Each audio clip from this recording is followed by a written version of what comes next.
We've got a special episode today. I'm wearing the Hall of Fame gear. Some Jets are eligible on the senior ballot. We'll talk all through it, plus New York Jets and so much more. Boy Green Daily starts now. I'm going to lose my gosh darn bananas. Boy Green Daily starts now. Zoinks! Boy Green Daily, Boy Green Daily, Boy Green Daily. Let's go!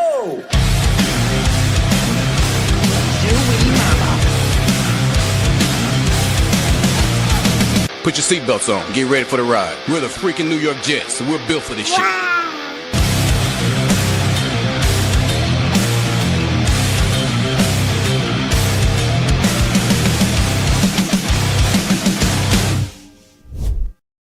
What's going on, everybody? I'm Paul Eston Jr., a.k.a. Boy Green. I'm the New York Jets digital reporter for Heavy.com. Welcome to Boy Green Daily, a daily New York Jets video show, also available wherever you get your podcasts. We're here on a Friday ahead of NFL's Week 3, although Week 3 just got started last night. Not too shabby. We might get into some of that a little bit later. But first off, every Friday, our cohort for these festivities is none other than a Jets historian and decorated author. It is none other than Bob Lederer. Good morning, Bob.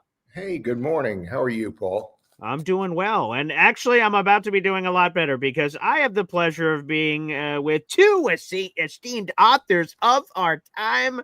We have Bob Lederer and then one of my good friends. And I love having him on the show when we can have him on the show. He's a busy man, cranking out all kinds of novels all over the place and now radio shows all over the place. So let's bring him in and waste no more time. The legendary Gary Myers graces us with his presence here on a Friday. Good morning, Gary. Hey, Paul, I don't know about the legendary part, but I'm happy to be with you guys. Hey, that'll do it for me, Gary. So there's a lot to get into. We'll get into some current Jets topics, of course, as well. But it piqued my interest when our mutual buddy, Rich Cimini, highlighted the Jets and New York Titans players that were eligible in this senior committee. And as he posted on social media, Mark Gastineau, Marvin Powell, Larry Grantham, Art Powell are among the 162 senior nominees for the Pro Football Hall of Fame, and 3 seniors will be selected as finalists for possible election to the Hall of Fame in 2026. Gary, I know this was a recent thing that happened. I think it was right around COVID, where the Hall of Fame, there's been a logjam. There's been a lot of people waiting for a long time, specifically in the senior category, where the list just obviously keeps growing bigger as they get off the modern ballot. And this was a way to, in some respects, catch up, and in other ways, like take care of some very long overdue guys that have been sort of lost in the sauce here, Gary. So can you talk about that part of it and the Hall of Fame's efforts here to try to honor some of those that, like I said, for one reason or another may have slipped through the cracks? Well, yeah, there was a tremendous backlog of senior candidates. Now, in the Centennial Committee that we had in 2020, which I was fortunate enough to be asked to be a part of, we put 10 seniors in, which, alleviated some of the problem. And then we decided, or they decided, we just vote, to put in 3 seniors a year, as many as 3 seniors a year. Mm-hmm. And that was a part of where, Joe Klecko and Darrelle Revis got in a couple. No, I'm sorry. That was the class with Darrelle Revis and Joe, the year that Joe Klecko and Darrelle Revis. Darrelle obviously was the first ballot modern era Hall of Famer, and Klecko got in. And but I'm not sure if you're aware that they changed the voting rules again. Oh boy! Last year. Okay. So we have. I'm going to give the easiest explanation for this. There's three seniors, a coach, and a contributor that are now grouped. They're presented as finalists in their own categories. Okay, and that's taken care of by the subcommittees. Mm-hmm. And then when we get to January, when the entire committee votes, those 3 seniors, coach, contributor, are going against each other, and whoever gets 80% of the vote, you can vote for 3, I believe it was, gets in. So what the Hall of Fame is trying to do, and they've adopted a similar type procedure with the modern era candidates. Mm-hmm. When we get down to 7, then you vote for 5, and whoever gets 80% get in. Well, the reason for this is they're trying to make it harder to get in, even though it's incredibly hard to get in. I think it was already from all the Deion Sanders stuff years ago when Deion was saying it was too easy, and he actually wanted to create a separate floor in Canton for the truly elite players. We don't have to ask whether Deion, would be on that floor or not. So anyhow, he needs his own floor. Yeah, I think his ego needs his own floor. Yeah. So anyhow, what happened, guys, is that on the modern era side, when we voted to get it down with the 80%, only three players got in when there's a maximum of 5. And then on the coach contributor senior side, only Sterling Sharp got in of the 3 seniors, coach and contributor. So it's become really, really difficult again for the seniors to get in. I don't think we care for the changes they made last year, but they have a board of directors. They're in charge of that. It's not my control. It's the only thing in my control is whether I want to continue to be on the committee. And I certainly do because I want to continue to advocate for the Jets and Giants players who I believe in. It sounds like there was also some criticism about some of the players that got in before other guys that are not yet in yet. Is that possible? I mean, Bob, that happens every year, whether it's on the modern side or, the coach contributor seniors. I mean, the fun part for us is that people really care so much about this, and it does cause some controversy, none of it intentional, but everybody's got, people that their standards are different. And like I thought Eli Manning, and I still think should have been a first ballot Hall of Famer. 100%. Clearly, I was in a minority on that. Yeah, I guess me too. Yeah. And he didn't even make it from the cut down to 15-10 in his first year. And he's going to be pushing hard again this year. The other change, and maybe, the Jet fans will be interested in this, is when I was added to the committee in 2010, it was after Paul Zimmerman, who's since passed away, was ill and couldn't be the quote unquote Jets representative. There's no affiliation with the team. All it means is when there's a player on the Jets that comes up, I've been in charge of making the presentation for him. And during the period of time that I was on the committee, I had good success with Curtis Martin, who was easy, although it took till his second year. Kevin Mawai, I'm going to forget people here, Joe Klecko, and some others along the way. And it'll pop in my head in a second because there's been enough. And so what happened this year is that Bob Glauber, who was the Giants representative, and he retired from Newsday a couple of years ago, he decided he didn't want to be on the committee anymore.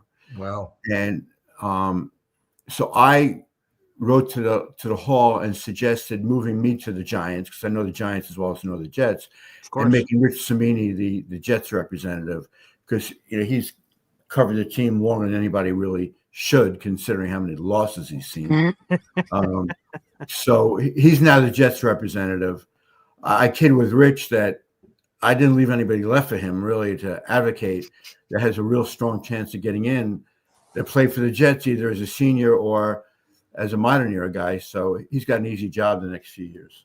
Well, does it have to be a media guy representing, the interests of a particular team? Because the other longtime guy who is still around, who has seen it all, is and I'm sorry, it slips my head his name, but the Jets' longtime public relations director. Oh, Frank Ramos. Yeah, who is still around, and he goes all the way back to 63. No, I know that, and I have an awful lot of respect for Frank.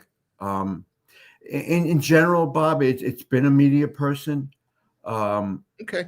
Representing, having one of the 32 votes that represent the team. Right. Now we do have 18 at-large selectors, and some of those have crossed over into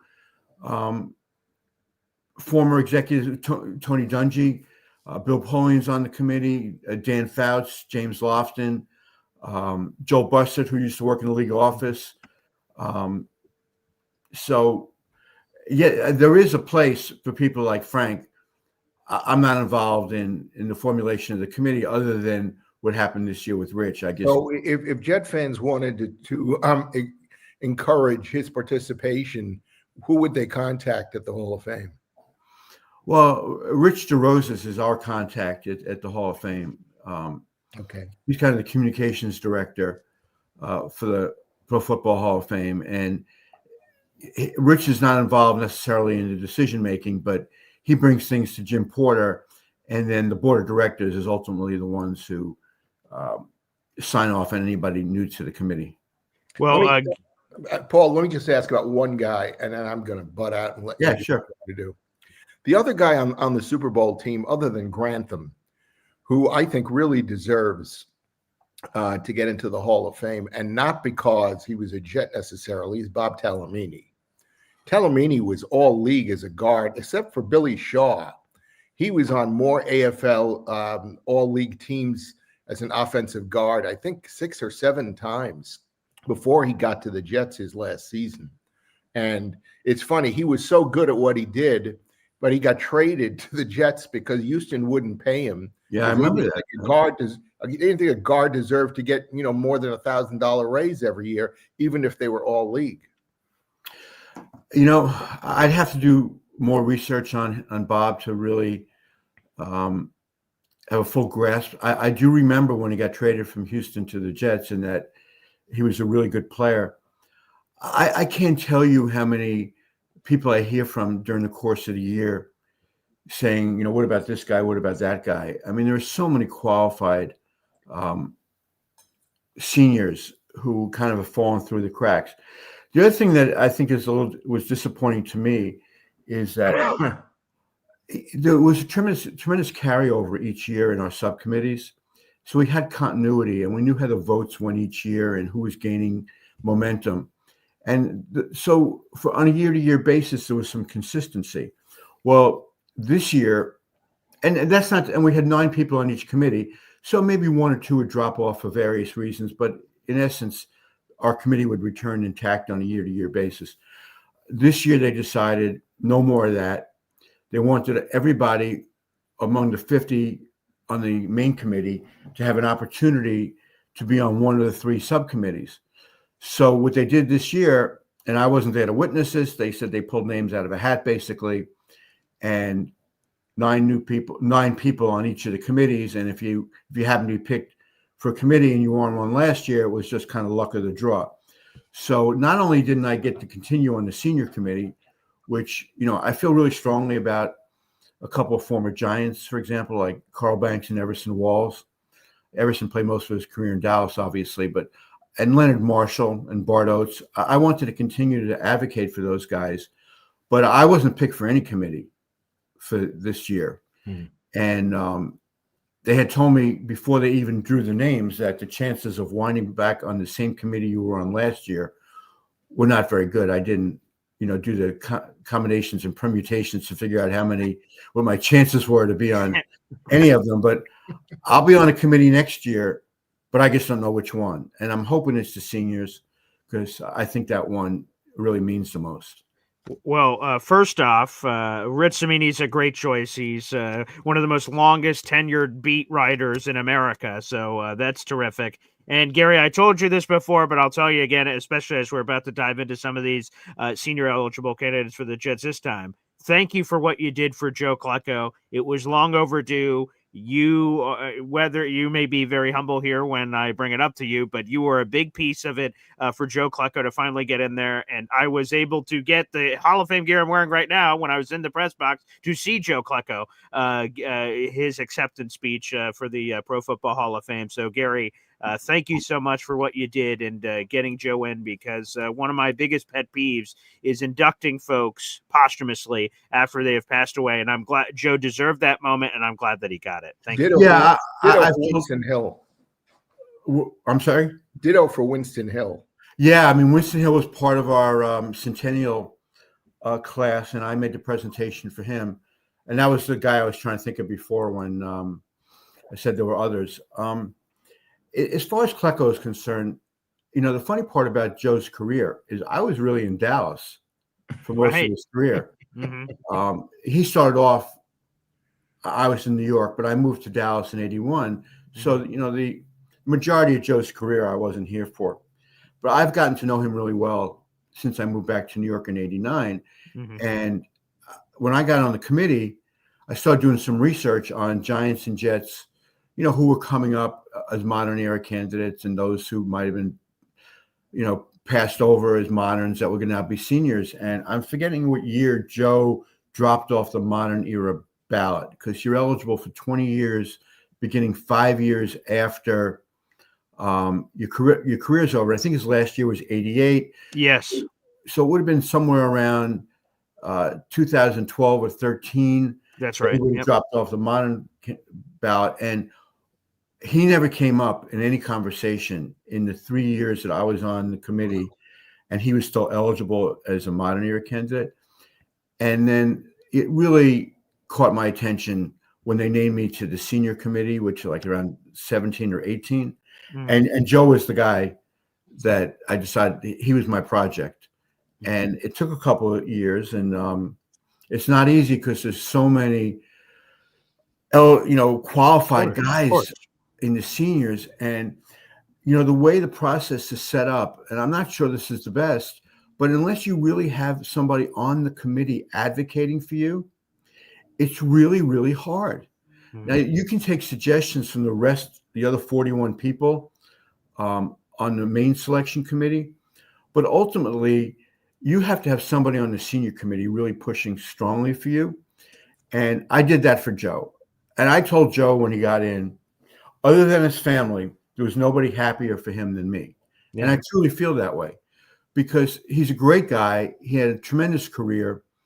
He and I are about the same age. Hopefully, he's going to be around for a very, very long time. And although it was long overdue, it was still at a point in his life where he can enjoy this and hopefully benefit from it in many different ways. Obviously, I would have liked it to happen for Joe a long time ago.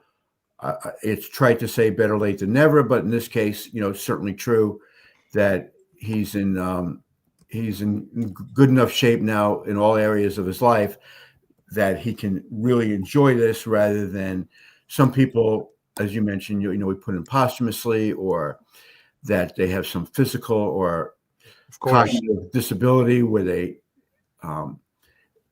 can't enjoy it to the extent that they should. So, thank goodness for Joe, good health and good, he's doing well cognitively as well. Yeah, so let's go through some of those players. Again, the most prominent, perhaps, Mark Gastineau, former Defensive Player of the Year, 4-time All-Pro, 5-time Pro Bowler, 107.5 sacks. He's 68 years of age.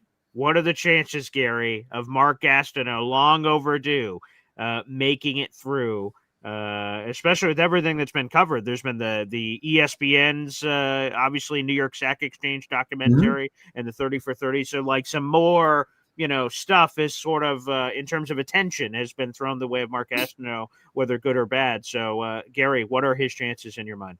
Well, I think it certainly helps his chances that Klecko is in, because most people consider Klecko a better player than Gastineau overall. Others might disagree with that. Mark was spectacular as a pass rusher. Not so great against the run, but there are a lot of pass rushers, including guys like Michael Parsons, in a modern day analogy, that like to get after the quarterback, are not crazy about stopping the run. There has not really been any traction for Mark in the years that I was on the senior committee, and now I'm not on that committee anymore, but I certainly can make recommendations. And I think that Rich Cimini will do an excellent job advocating for Mark and the other Jet seniors. Personally, I think it's a long shot that he gets in. I'm just not sure he's looked upon. He's a Hall of Fame pass rusher. I don't know if people are going to make the distinction and say because of that one outstanding trait, he should be in. It hurt Klecko and it hurts Gastineau that the Jets never made it to a Super Bowl. That tends to raise the visibility of the candidates, probably more so with a quarterback and a coach than necessarily a position player. But it would help. It would have helped if, for both those guys, if they played in the Super Bowl, even better yet, if the Jets had won it. But we know that hasn't happened since January 12th, 1969. Yeah, but who's counting, right? Yeah. And I'm not sure it was a great look for Mark in that ESPN documentary when he confronted Brett Favre like that. Gary, let me ask you something. When I'm trying to remember, when did the NFL officially start to count sacks and to go back and 1982. 82? That's right, Paul. Because I always felt that the thing about Gastineau is that he really made sacks sexy and something that everybody was paying much more attention to because of his antics. Well, one of the things that happened during the Klecko presentation was that I had to go, because the career stats that are listed on all the websites don't include his first few years. And I think that's when he had the year of 20 and a half. Correct. I think it was 81, maybe. That was 81. He was Defensive Player of the Year that year. Right. Yeah. That's right, Paul. So when I was making the presentation, I said, okay, this is the official number. But here's what in reality, I mean, those sacks didn't happen in a vacuum. I mean, they happened. Yeah. And we're going to trust that the numbers that the Jets came up with are accurate. And when you add Joe sacks from the years prior to 82, it just made it look so much better. Right. I think it got him over 70.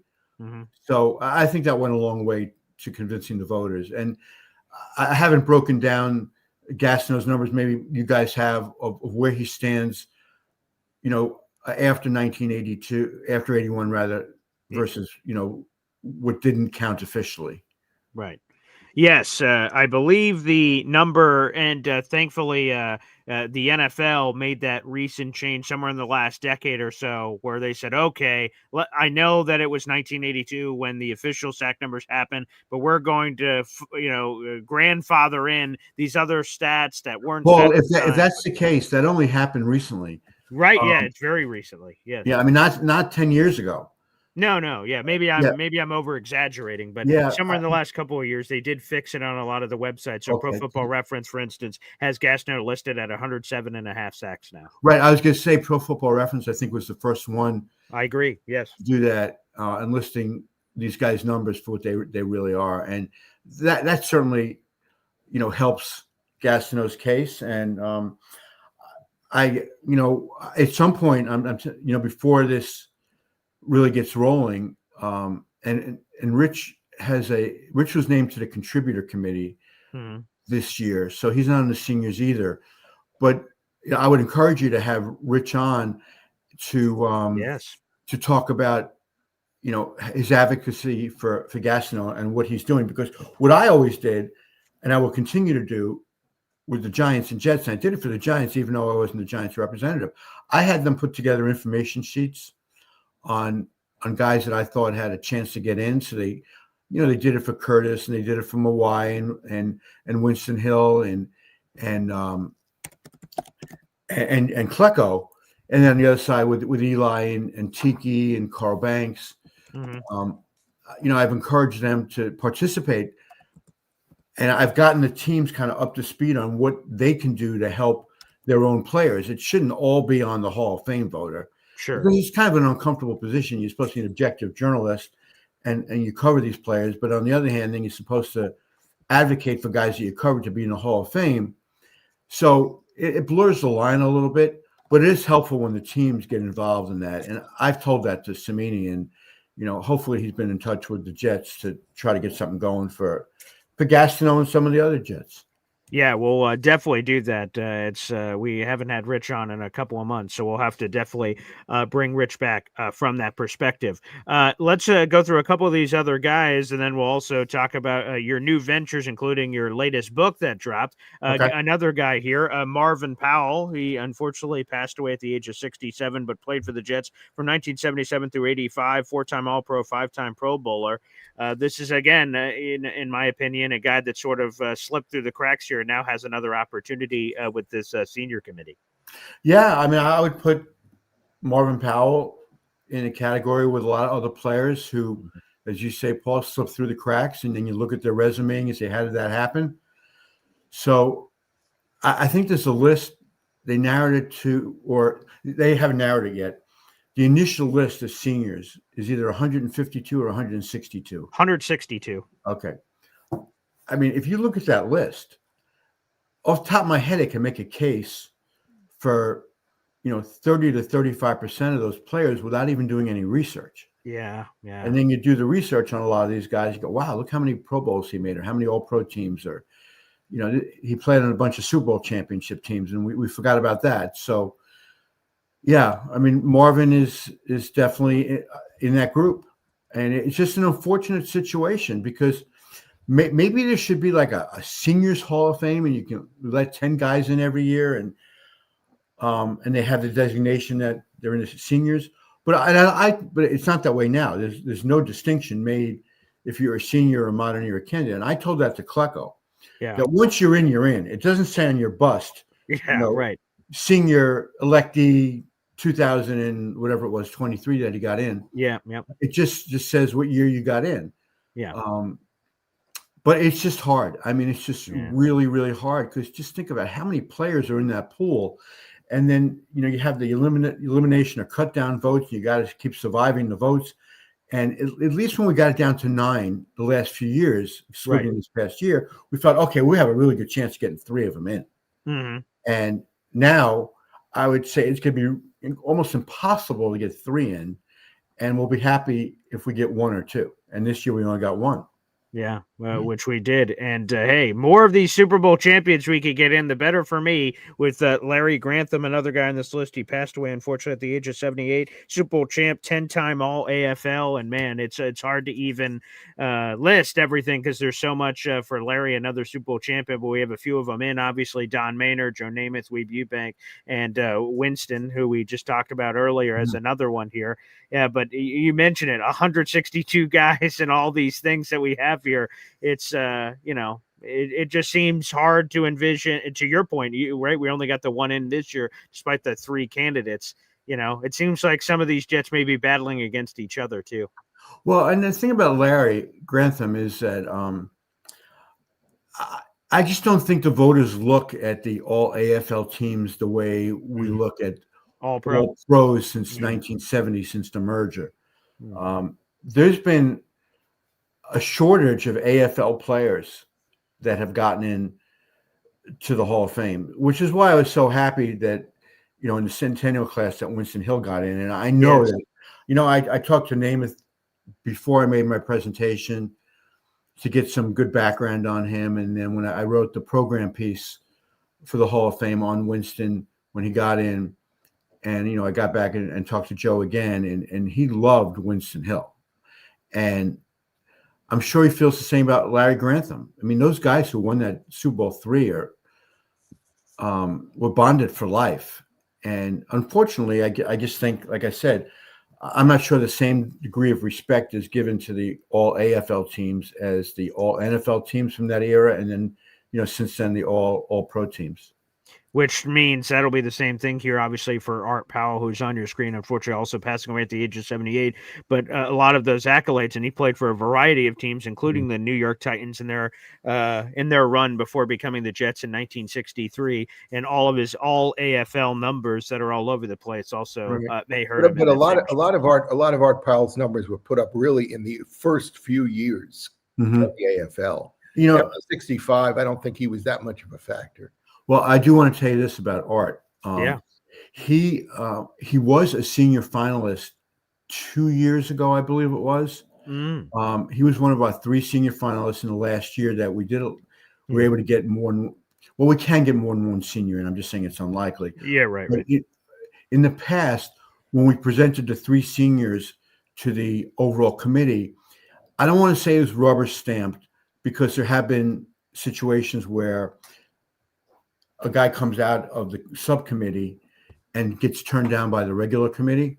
And that's what happened with Art 2 years ago. He was one of our 3 senior finalists.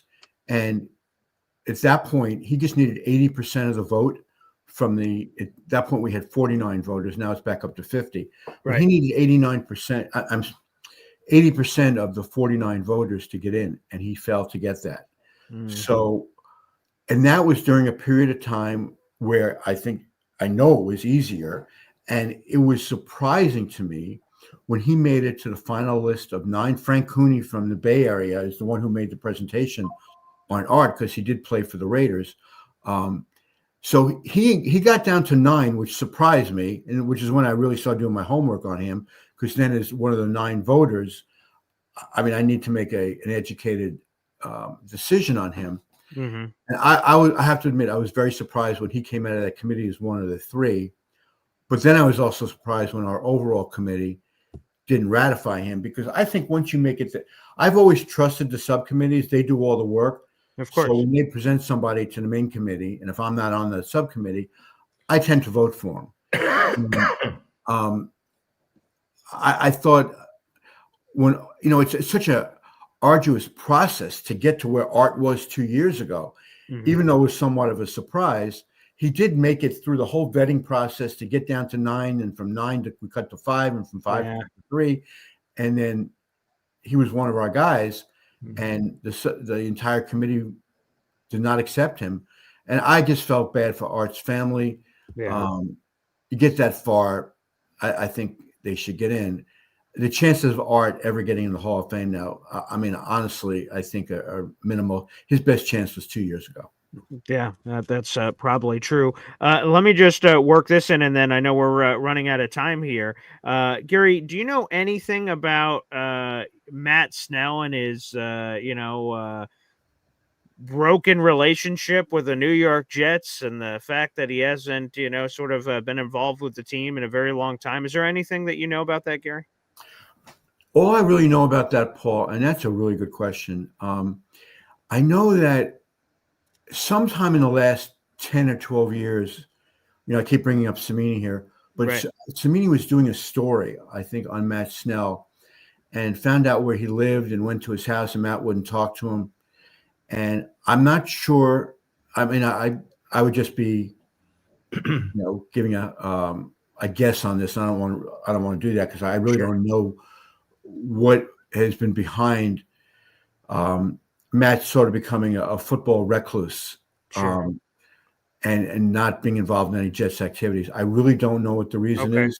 Hey Gary, if you ever want to find out about that, if you can grab a copy of my book, I wrote extensively about it when I interviewed him. I was about the only guy that's ever interviewed him in the last 30 years. So what's the answer, Bob? The answer is that when he signed with the Jets, Werblin promised him that if they ever won a Super Bowl, and the goal was in the next 5 or 6 years, which they did do, that Matt would have a job with the Jets for life. And when Werblin was bought out by the other owners before the Super Bowl season, the other owners really knew nothing about it. And Matt, he got past that, but he then went to the Jets in the early 70s after he had to retire because of injuries. And he asked them for a recommendation and or a reference, because he was up for a foreman's job with a construction company. And they said, we don't give references or recommendations. And that was during the Hess regime. And he's never forgotten that. Well, I trust your reporting on that. And if that's the case, and if Matt is being totally forthcoming with you, then it's easy to understand having feelings like that towards the organization. The only thing I will say, and I would be hopeful, I'm hopeful maybe the Jets will try to reach out to him. Yep. Is that Woody's owned the team for more than 25 years now. And there have been efforts made to incorporate some of the former players back into the family, so to speak. Yes. And now that Aaron Glenn is the head coach, I know he has a really strong feeling about that. Maybe it's worth another shot. Yeah, we talk about it here a lot, particularly when I'm on Fridays. And the situation with Matt is that the Jets are waiting for Matt to make an overture, the first overture. And when I talked to them, when I was promoting my book back in 2018, I said to them, you can't wait for Matt to come to you. He is that angry and insulted. You're going to have to go to him and say, hey, we had nothing to do with it, but we want you back in the family and that sort of thing. And they basically shrugged me off because they figured they knew better how to do it. And so Matt now is 84 years old. Is that right, Paul? Yeah, let me pull that back up. I think we came in with that a couple of weeks ago. And so time's really running 84, out. Yeah. And the attitude that a lot of us, including myself, have is that Woody could become a hero to the Jets. And boy, they sure need some positive, statements and things done these days. He has nothing to do, obviously, with what happened 50 years ago. Yeah, and, sure. and he has said that. And so nobody is saying that he is responsible, but he could really be the knight coming in on the white horse and say, you know what, I'm going to put an end to this because Matt Snell needs to be, in our family. So we've been waiting for something like that to happen. And there's even been a movement among some of the people here who watch Paul regularly to try to, entice that sort of a situation to happen. Is he in the Ring of Honor, Bob? I can't remember. Yes, he is. He was inducted, and that's when Rich was writing the story, as a matter of fact, in 2015, 10 years ago, which inspired that, unfortunately. Yeah, he just didn't show up for that. He went in with Boozer, and he loves Boozer. They're buddies, and he refused to attend the ceremony. Yeah. So, Paul, you found the story I was talking about? Yes. And I read it recently as this Matt Snell stuff came up. Yeah, it was a decade ago. In 2015 is when the story was posted, and it was when he was supposed to be going into the Ring of Honor, which he did, whether he shows up or not. He's still going into the Ring of Honor, and that's when Rich approached him and went to his house and tried to talk to him, and he refused to talk to Rich. And the Post and the Daily News for years used to knock on his door every year and say, Matt, tell us what's going on. Why won't you talk? Well, I know that I'm positive for that story that Cimini did 10 years ago that he went to Matt's house. Yeah. And this maybe give me an opportunity to just talk about my book for a second, because I think we should. Yeah. Another guy that feels alienated from the organization is Mo Lewis. And I think we all, I don't need to give you the whole backstory. Mo Lewis, Drew Bledsoe, Tom Brady dynasty. And he feels Jet fans have blamed him for the Brady dynasty. All Mo was doing was his job. It was 30-10, Jets up 10-3 late in the game in Foxborough, first game after 9/11. Drew Bledsoe takes off along right, comes around the right side. Mo's coming up the sidelines. Drew could have run out of bounds. Drew cut it up. Mo blasted him. Tom Brady. And if the Brady era would have started weeks after that, even if Drew hadn't gotten hurt, unless the Patriots are going to win, because Belichick wanted to make the change to Brady anyhow. But Mo feels that Jet fans have blamed him all these years. And I should have researched this to put it in my book, but Mo's another one who's not in the not another one, but Mo is one who's not in the Jets Ring of Honor. Which is crazy. Yeah. I mean, that's just nuts. Yeah. And either that or he should be in the New England Ring of Honor. Well, you know that, Bob, I have a line like that in my book, and I've been using that on some of the shows that have asked me about Brady versus Belichick, the dynasty debate. Thank you, Paul. Yeah. And so I was able to track down Mo. He's done very few interviews since his career is over. And he was a reluctant participant. But once I got him going, I was able to, I've had I guess you alluded to it, like one of the things I've been able to do in my career is, develop a trust with the people I'm interviewing. I can be disarming in interviews, which I think is a good quality to have, and always making the subject feel that you're not going to burn them. If you want to tell me something off the record, okay, I promise I won't use it. Yeah. Tell me if I can use it without your name, if you don't want it. And, whatever you want to do, if you want to tell me something off the record. For the most part, I've gotten people to talk to me on the record because they trust how I'm going to present it. And Mo and the Daily News excerpted this, my former home did an excerpt that I gave him last Sunday on the whole Mo Lewis situation. And that's another case where I think the Jets need to reach out to Mo because he feels somewhat alienated. Yeah. And I think a lot of former Jets do, that the Jets are getting better at it, but they haven't been great over the years, incorporating a lot of their alums. The Giants are really good at that, aren't they, Gary?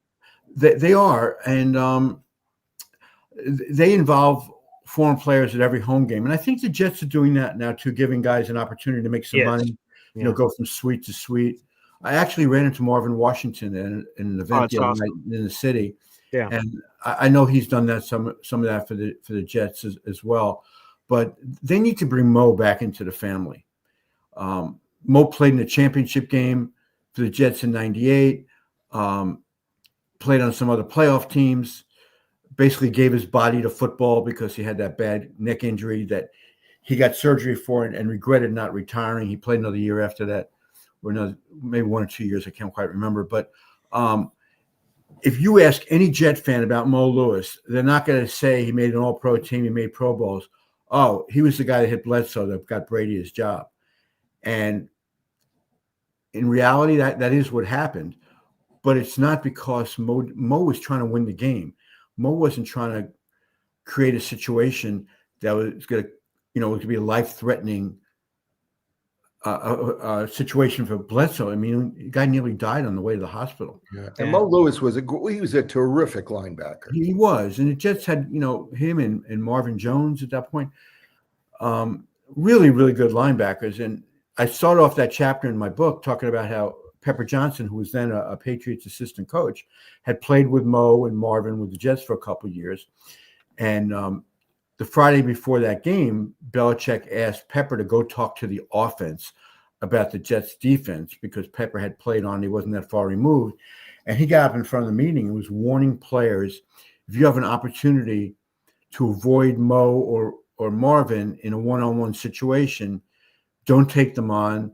He called Mo a scud missile and made a specific plea to Bledsoe, get down or get out of bounds. Mm-hmm. And Drew, who I think was feeling the pressure, knowing that Belichick liked Brady, he was doing everything he could to win the game. So, the first down sticks were 2 yards away after he had run down the sideline a little bit. And then here comes Mo. Bledsoe sees his eyes on the sticks, probably tried to run through him, which wasn't going to happen, right. And got blasted on a hit that players have told me is louder than anything they've ever heard. Great insight. Great insight.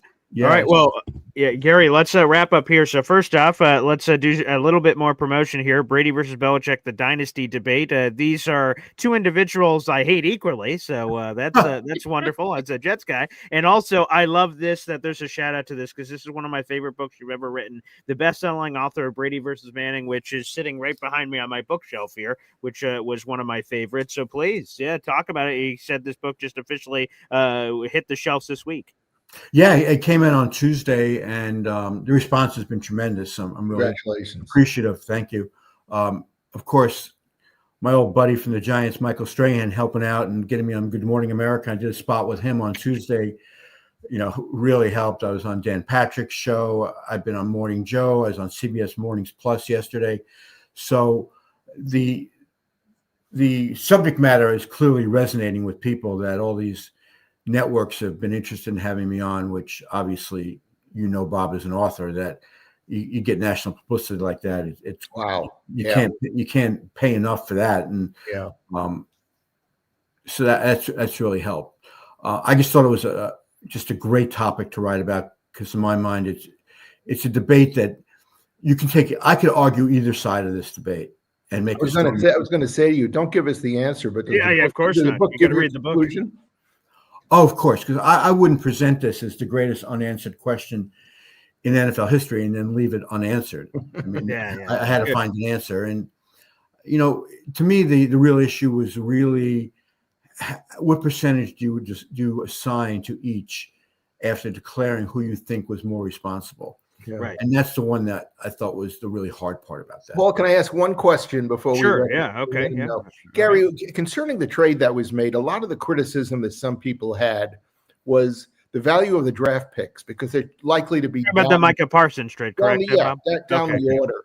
Is there any team in the NFL, and I think Dallas is, but is there any team in the NFL that really is very, very good with their first round picks, no matter where they make that choice?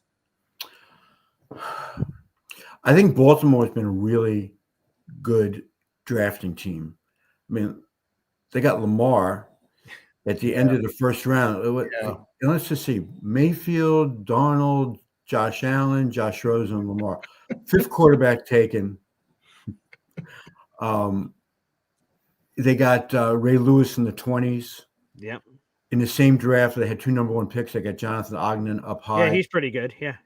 So they got 2 Hall of Famers in the first round of 1 draft, which is pretty darn good. So that's the team that sticks out, and they've done well in the later rounds as well. Yeah. So, and Ozzie has been a great general manager. He's not the general manager anymore, but he's certainly involved in their draft process. So I would say Baltimore is the team that jumps out at me.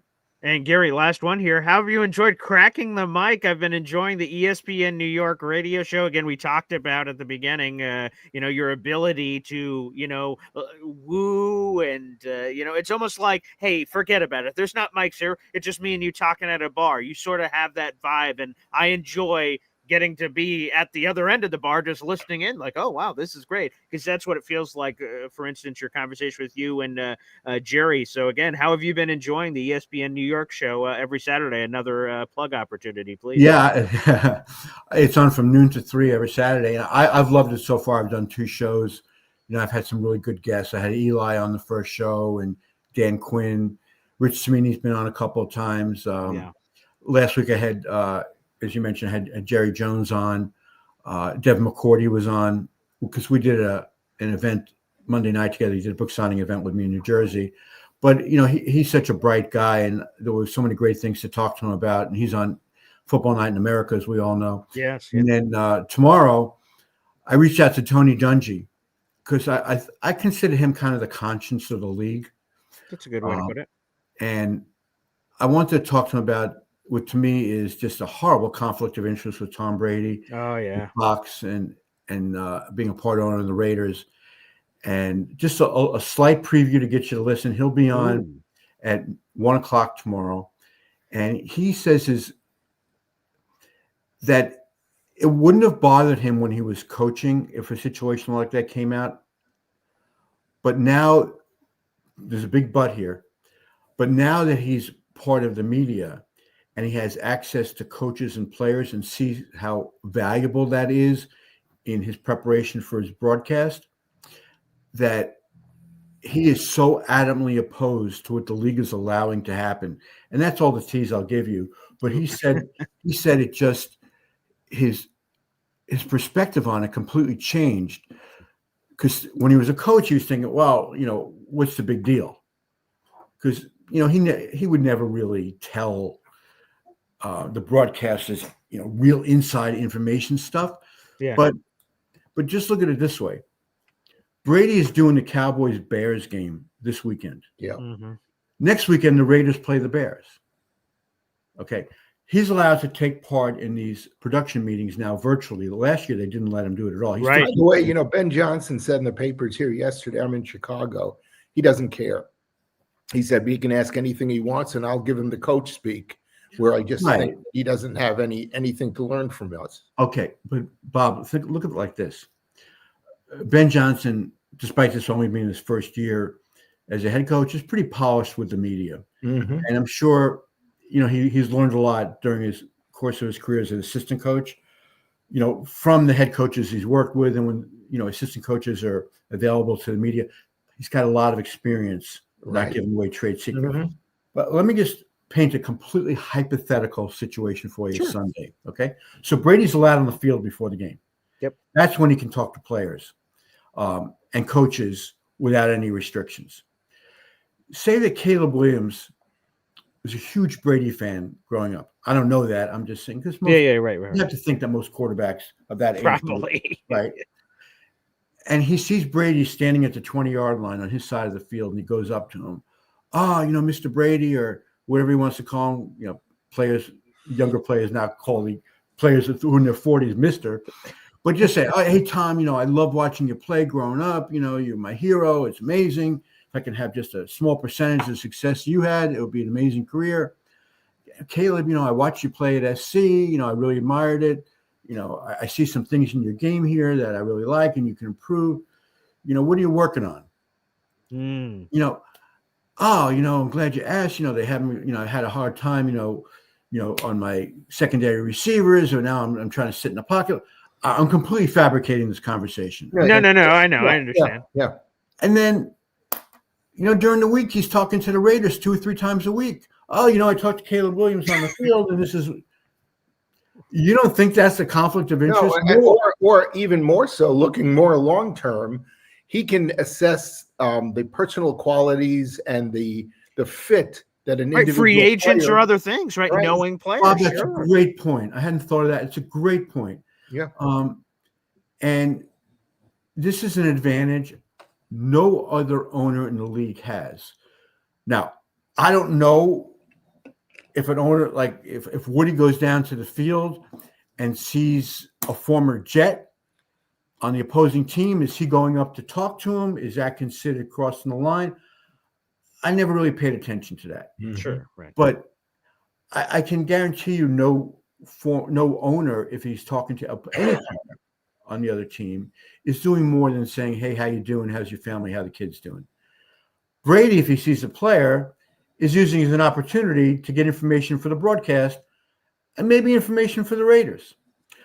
I was shocked he allowed himself to be shown in the coach's booth on Monday night with a set of headphones on, which now tells us exactly what's going on. Now, he's not getting into a lot of Raider games because he's working on Sunday. Sure. But he made sure to, if he's going back to Miami, and what game did he do last weekend? He was Philadelphia, Kansas City. Yes. So he detoured through Vegas on his way home to Miami, presumably.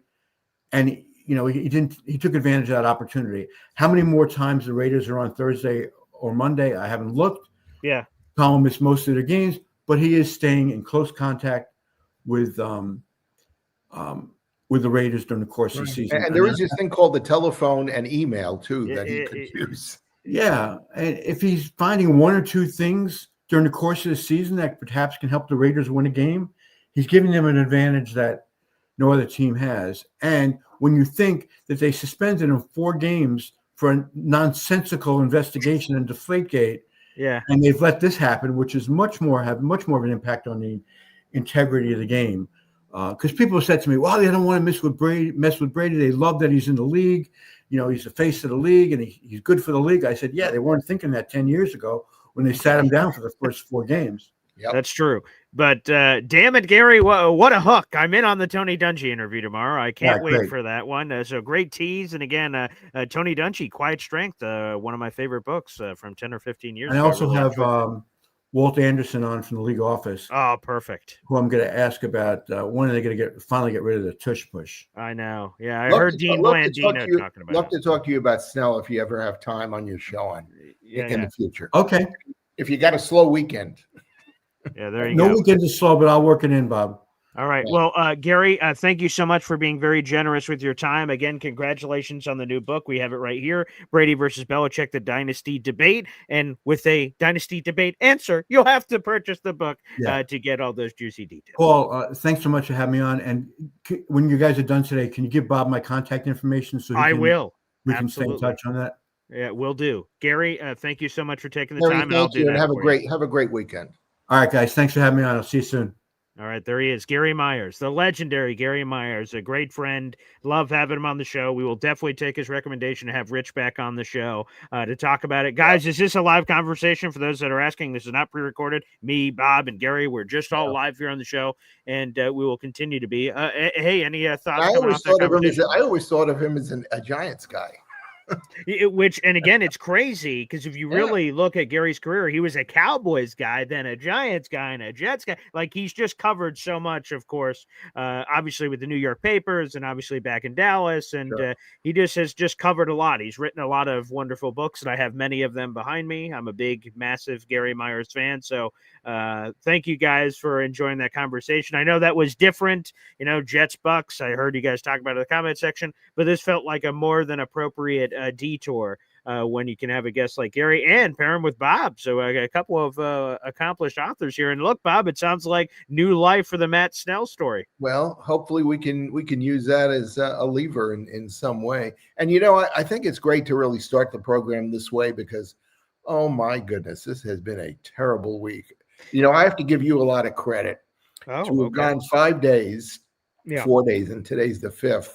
Sure. With the mess that Jet fans have had to deal with psychologically. I mean, it really, I said last week, losing to Pittsburgh was depressing, but this week just was devastating. I wanted to get away for a couple of days and not read or hear anything. I don't blame you.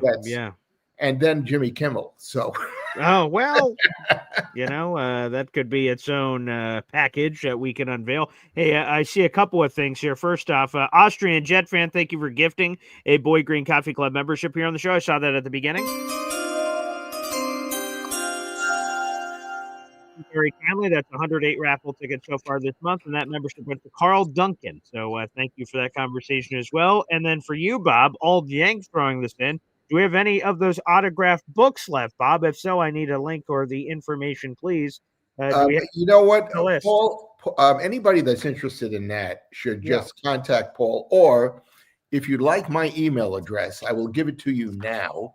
Oh, sure. And you can email me directly, because the best way for me to do that is to know how many books we need. So my email address is RF like Frank L, RFL Bob, B-O-B, @gmail.com. And feel free to use it. Nothing nasty if we can avoid that. Yeah, right. I'm a big boy. I can take it. But just let me know who you are and how many books you want, and also what kind of inscription you would want in the book, because I think autographing just with my name is not as valuable as having something that says directly what you want me to tell you, and that sort of thing. So that's the best way to do it. In fact, I was going to say to you, Paul, since your dad has expressed an interest in a couple of books, I wanted to try to finalize that. Yes, yeah, absolutely. Yes, because we're going to be doing it, which unbelievably, our Jets Cowboys game is just a mere 2.5 weeks away. So, yes, so I will definitely get with you after the show, and we'll finalize my pop's purchase of 2 autographed books. One, of course, that he's donating to our charitable function. And I'll have more news to share here over the weekend. Another charitable thing just occurred over the last 12 hours, which is going to be pretty cool. And it does involve tickets to the Jets Cowboys game. So more on that coming up, folks. I'll explain what all that is here, which is terrific. So we will be getting into all of that as well. Bob, first off, again, just a massive shout out to Gary, and very generous with his time, almost spending an hour with us. So I appreciate Gary Myers for doing that. And again, he'll be tons of really interesting information too. 100%. Again, he is a massive voice of the Hall of Fame. For those who don't know and are seeing Gary for the first time, he joined us a couple of years ago when we were advocating for Joe Klecko. He was a massive reason, was a massive reason that Joe Klecko finally got into the Pro Football Hall of Fame. So Gary should forever hold a spot at your dinner table, Jet fans, as someone that pushed that over the top. But Bob, what I wanted to say is there anything you wanted to say on anything and everything before we opened up the phone lines to the fans?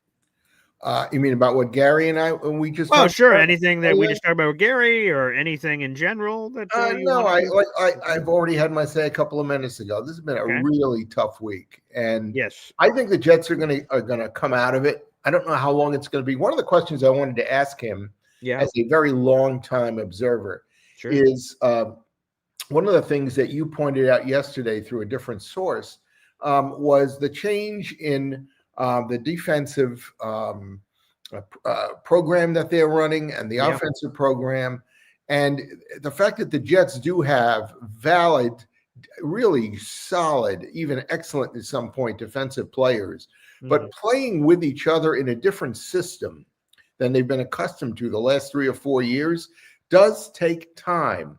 And in fact, I hate to say this, but several of these guys may prove not to be that adaptable to a new system, which it weakens, the strength of their ability and how much they're able to contribute. Because I will never forget Larry Grantham explaining to me how critically important it is to know what the guy to your left and the guy to your right is capable and not capable of doing, because it has to become instinctive that when something happens instantaneously, you have to instantaneously and instinctively make a change in how you're dealing with the offensive player that you're coming against, if you're on defense, and vice versa, if you're offensive on defense. And I'm sure that's one of the problems that they're having right now. There's no question that is definitely one of the problems that they're having right now, amongst others, and we will see. This Tampa Bay team is hurting. We'll get more into this on the show tomorrow, talking injury report, but they're down 3 of their starting offensive linemen. They're likely down their star rookie receiver, Emeka Egbuka, who Garrett Wilson was talking so colorfully about yesterday as a former Ohio State brethren. Now, again, the Bills were down several injured guys, and that didn't matter at all last week, so the Jets have to handle their own business, but and on defense, Kalijah Cansey, the terrific pass rusher, interior pass rusher for Tampa Bay, is out for the season. So they've lost a lot of players in the battle of attrition, and they're on a short week playing on Monday Night Football. But this is a home opener for Tampa Bay, road opener for the Jets. It'll be interesting to see how the Jets respond and whether AG can sort of rally this group. That'll be fascinating. Sorry, Paul, but I'm not going to even cry crocodile tears for the Tampa Bay Buccaneers. And neither am I, because whenever the Jets have anything going on, I don't see anyone pulling out the violins and singing sad songs as the boat is sinking. So I feel nothing absolutely for the Tampa Bay. And we need a break or two. We just have to get over the hump and get that W, and then things can change immediately in the attitude and how hard they work and just the psychology of, okay, yeah, we can do this. I'm sure that they're not giving up and they're not convinced that they're losers or whatever, but that getting that first W really makes a difference, I'm sure. It's not just for the season, but also for AG, right?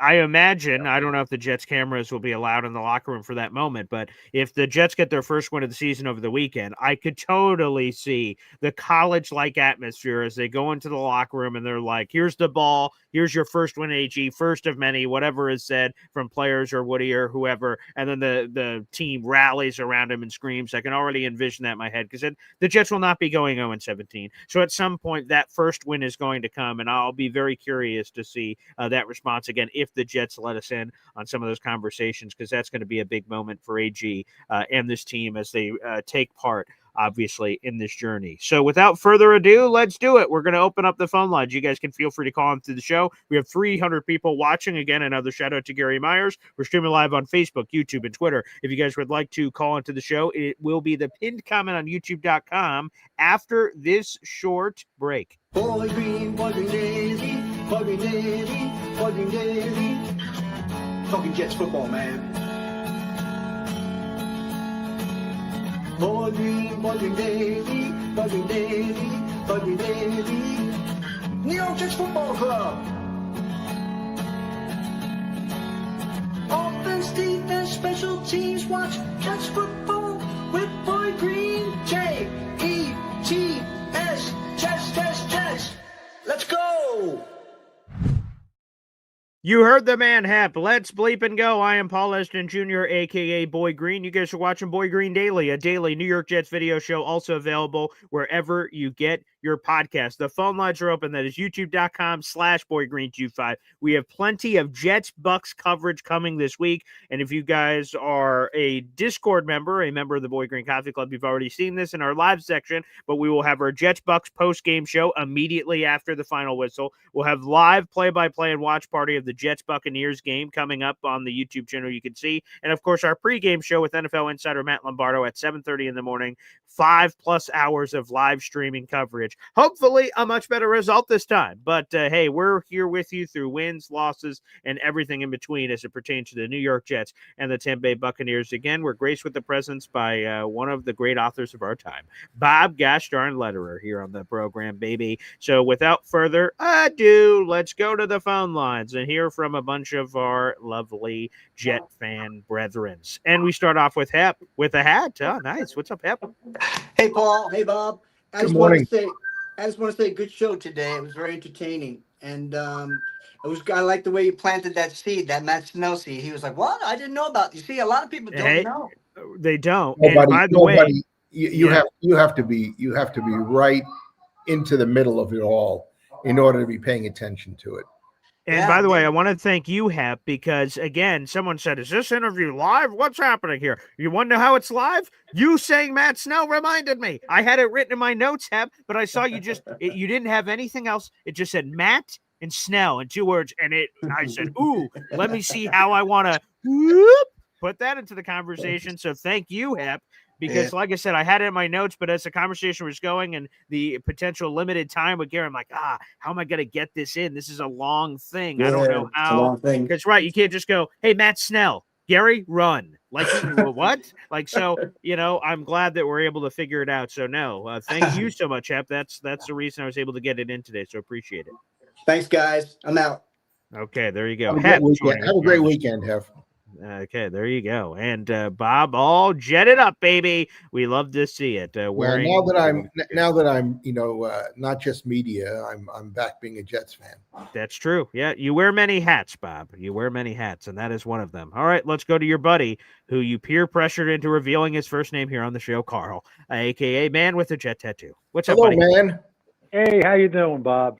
Good. Good morning, Boy Green. Good morning. Good morning, sir. Listen, you guys were talking about, players that we don't think about. And I think we talked about Mo Lewis before. Yeah. He's one of you could see the jersey right here. Of course. Can you, yeah, wait, let me go full screen here. 1 second here. Well, it was really interesting that Gary brought up the fact that Mo also has these issues with the Jets. He does, which makes sense. Yeah. You never hear anything about Mo Lewis. Not at all. I've actually Googled, like Jets that I've never heard about in years. What are they doing now? And sometimes you get a little bit of a story, but most of the time you don't get anything. But Mo Lewis, number 57, Bart Scott, these guys that played with passion. Now, the other night I was flipping around and I got NFL Classics. Mm-hmm. And I watched the 2010 game against New England. Yeah. Oh. And I will tell you something. Those guys played that game with such passion. Marty, who was it? Antonio Cromartie before the game said, Tom Brady's an asshole. He did. And Bart Scott was on narrating, with another guy. And Bart Scott, after that game, he was out of his mind. And I have not seen, and I know Rex Ryan, I have not seen that kind of passion on a Jet team. The players just believed, and that's why there was such a resurgence last year about, well, maybe we should bring Rex back, as head coach. You're right. Yeah. Well, I know the end. I know the end of his coaching career with the Jets was, kind of down. Yeah. But I also think that you got to look at the general manager they kind of forced on him, Idzik. Oh God. Him and Tannenbaum were a great team. And what do we give a shit about how much money they spent or how much they paid players? Not our money. Right. It's not. You're right. It's not my money. I don't care. Just put something on the field that I can watch. I mean, that's all you want. Something we can watch. And I, it almost felt like to me, and this happened a little bit. I wouldn't say under Saleh, but probably when Albrecht took over last year. Yeah. And this year with Glenn, it seems like the Jets can come out strong. Mm-hmm. And as soon as something happens like that 44-yard run by, it seems like it deflates the team. They seem to get deflated. Sure. Yeah. And, these guys are paid a lot of money to do this job. And that just shouldn't happen. And I don't know, if that's coaching. I don't know what it is, but it's an attitude that has to change because, look, I'm not advocating to bring Rex back, but I just want to see a team that plays with that kind of passion. I agree. That's the part that I will tell you that's the thing that, and again, hopefully it's coming up here with AG, of course, is that Rex Ryan was exactly what the doctor ordered at the right time in Jets history, especially coming off Mangini, who was Bill Belichick mumbling and grumbling at podiums and press conferences. Man genius. Like Rex Ryan's bravado and everything, and and then of course the team that was built already. So a shout out to everyone involved there, including Mangenius, for his roster construction abilities, and that just lit us on. His book is back here too. Oh, there it is. It's right there. Rex Ryan. Play like you mean it. The Rex Ryan book right behind. Really, it. So, really good book. Yeah, I really enjoyed it. So hopefully we can get that back. Yeah, I still think that we have to give Aaron Glenn time. Yeah, of course. Look, we all get excited in the off season.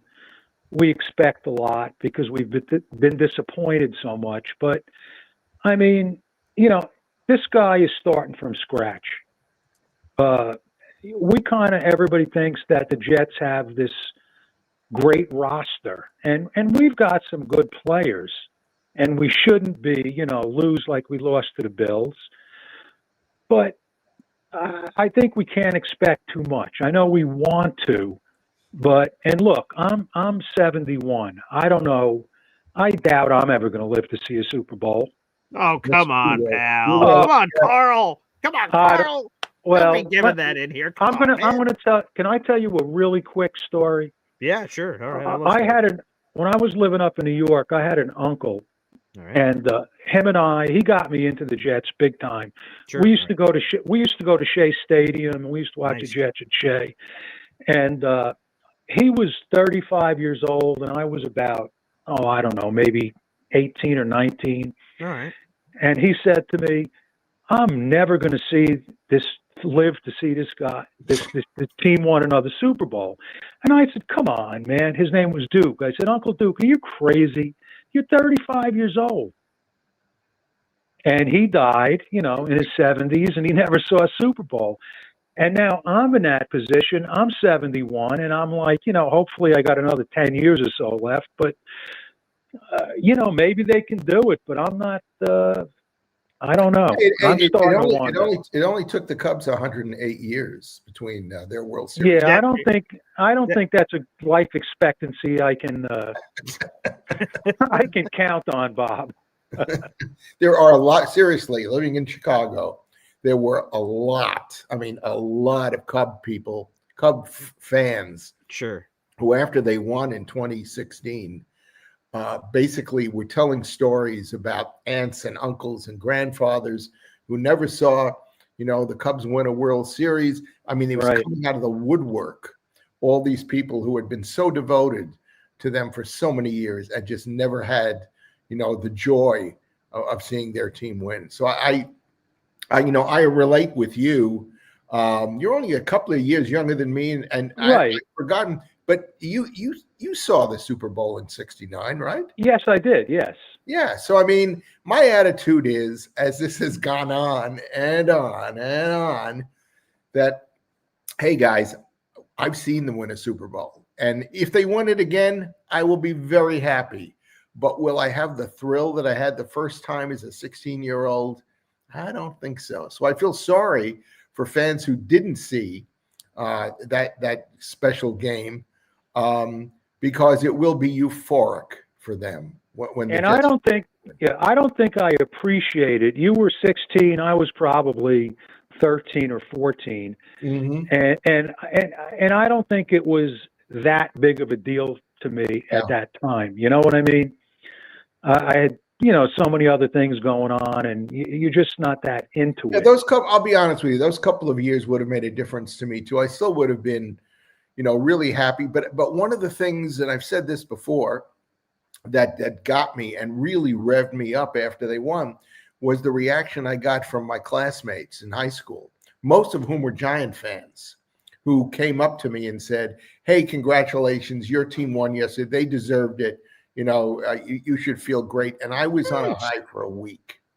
Yeah. Well, it's going to happen again. I feel it in my bones. So. It is. And I'll be honest with you. At this point, I don't really need a Super Bowl.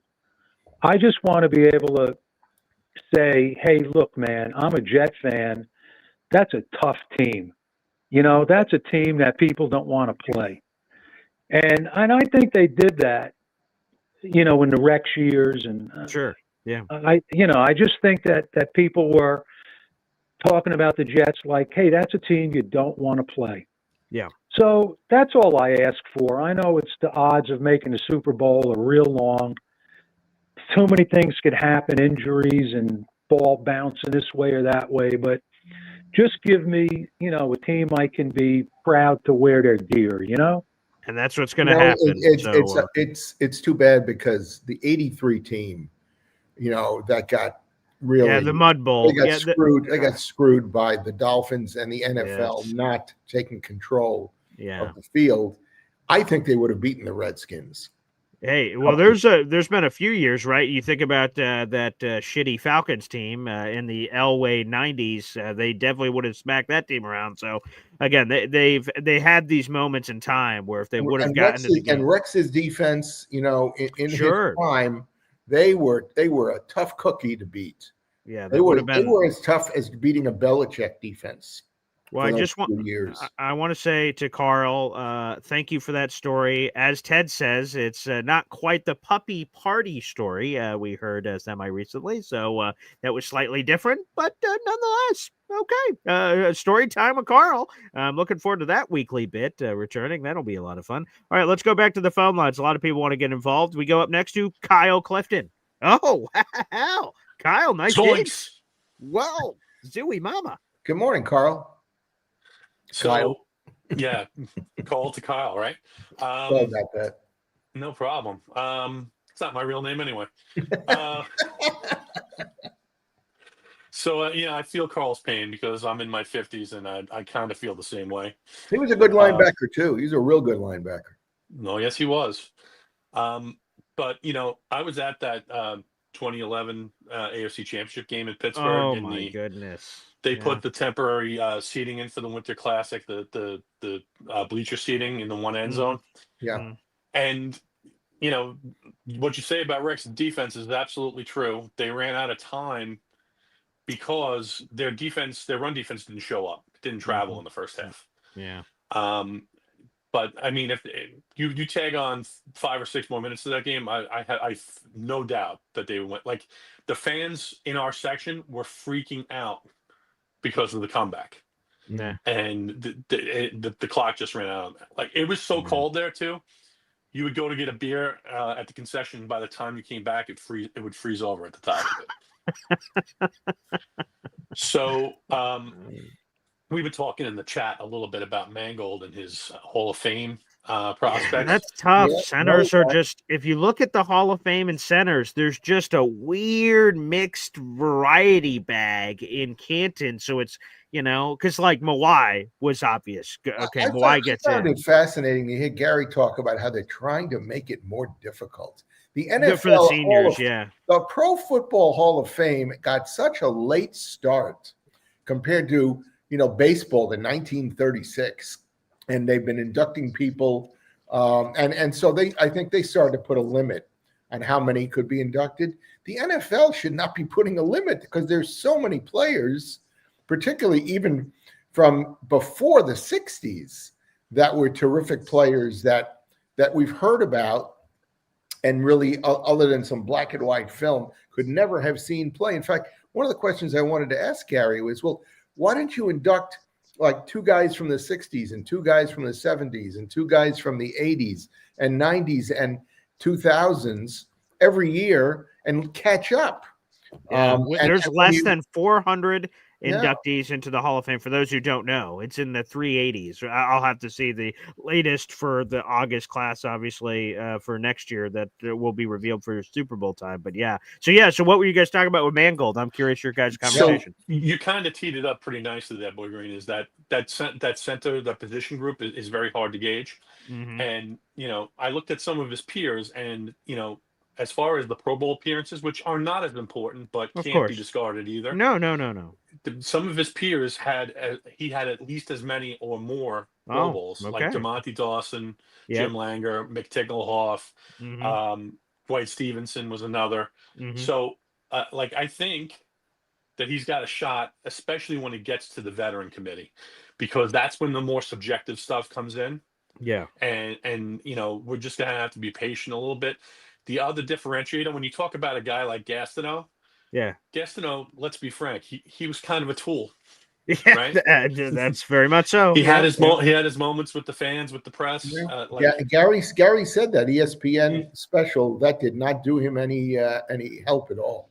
Right, and if you want to talk about the antithesis of that, it's Nick Mangold, right? And True. I think that's going to help him. And the other thing that they look at is playoff appearances, and Nick Mangold had plenty of them. So that's all 100%. I really had to say this morning. Okay. I appreciate both of you gentlemen's time. Thank you, Kyle, for the conversation. Yes, and whatever your name is. Yeah, right. Whoever you are, and nice background, by the way. It looks great. I want to move in.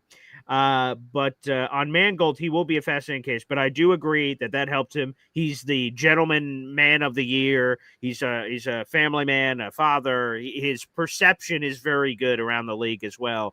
So yes, all of those things I think can only help. Particularly when you play the offensive line, what a subjective area to try to make a case for somebody other than how many Pro Bowls they played in. Correct. It's Pro Bowls, all pros, things of that nature, and team success, I would imagine. There's no statistics. I mean, the only statistic there is how many times you got called for penalties or offsides. Probably Ironman streaks and things that nature starts, things that, or like representing, right? We talk about that with fullbacks to the running back. Tony Richardson, I hope one day finally gets his honor, but it's hard for fullbacks. But, paving the way for guys like he was on Emmitt Smith's team as a rookie, or Priest Holmes, or some of the Jets' legendary backs, or all these guys that he worked around. So that's another part of the candidacy. But I'll sort of be curious how that process works out as well. All right, let's keep going on the phone lines. A lot of callers, 300 people. Like the video, hit subscribe. Hope you guys have been enjoying the program. Oh, look at this. I don't know if you guys have ever had the honor of being on the show together, but Bob, the pleasure is all yours. That I can be assured of. Alon and Iowa Hawkeye joins us here. I've been waiting to see Alon. We spoke last week, Paul. You don't remember that? Oh, yeah. Whoops. 2 weeks ago. Oh, yeah. Right. Whoops. First of all, good morning, gentlemen. And Bob, happy Rosh Hashanah ahead. Okay. Monday. I hope you have a healthy and a happy new year. Thank you so much. Bob, you must have watched last Sunday's game and watched Justin Fields not be able to hit the broadside of a barn. And all those dopes in this chat who gave you a lot of crap, okay? You must have said, you know what? I was right. You were right. Bob, you were right. Don't ever waver. There are a lot of stupid people in this chat who actually think Justin Fields can be a legitimate starting quarterback. So kudos to you, Bob. I will tell you that after the first week, as I had conversations with people here about Fields. In fact, I saw a physician yesterday for a checkup, and he said he had listened to the podcast a couple of weeks ago. Nice. And he said he had watched the Pittsburgh game, and he said, what did you think? And I said, I thought that maybe he had made some sort of a breakthrough. And Alon, I will tell you, this is probably more hope, than anything else. But I want to believe that Aaron Glenn and his offensive staff have broken through in even some small way to deal with some of his problems. I agree with you. I mean, the throws were horrendous, but I got to tell you, I was equally upset with how many times Buffalo just ran the ball up the gut and we didn't have any kind of an answer to stop them. Forget about this 80 or 70 and 80-yard runs. I'm talking about 6, 7, 8 yards at a clip. And I was astonished that our supposedly much better defensive line against the run and our linebackers couldn't do anything to stop them. And it made it an easy game for Allen. There is nothing more disrespectful than what I was tagged in on Twitter. I get a little ding notification. I'm like, oh, what is this? And it's our Bills fan that comments on the show. His name's Danny in real life, and I do know him in real life. He's a local basketball coach here, and he's a Bills fan. He always gives me a lot of shit. And he tagged me and said, boy, Green, did you see this? And it's John Gruden breaking down the film of the Jets-Bills game. And John Gruden reveals that the Buffalo Bills ran the same play 7 times in a row.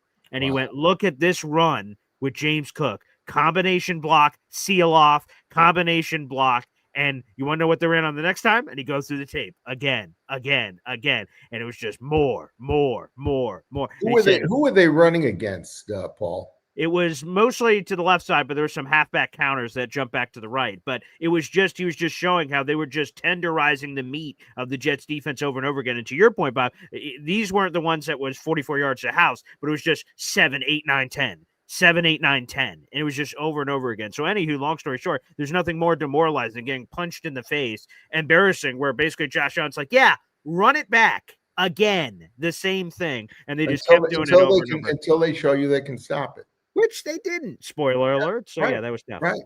I'm still unsure about Glenn. I have hope.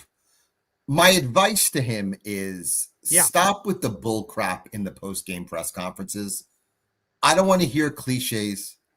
I don't want to hear you insult Jet fans like when you're down 20 and not go for it on 4th and inches and say, oh, our defense can get the ball.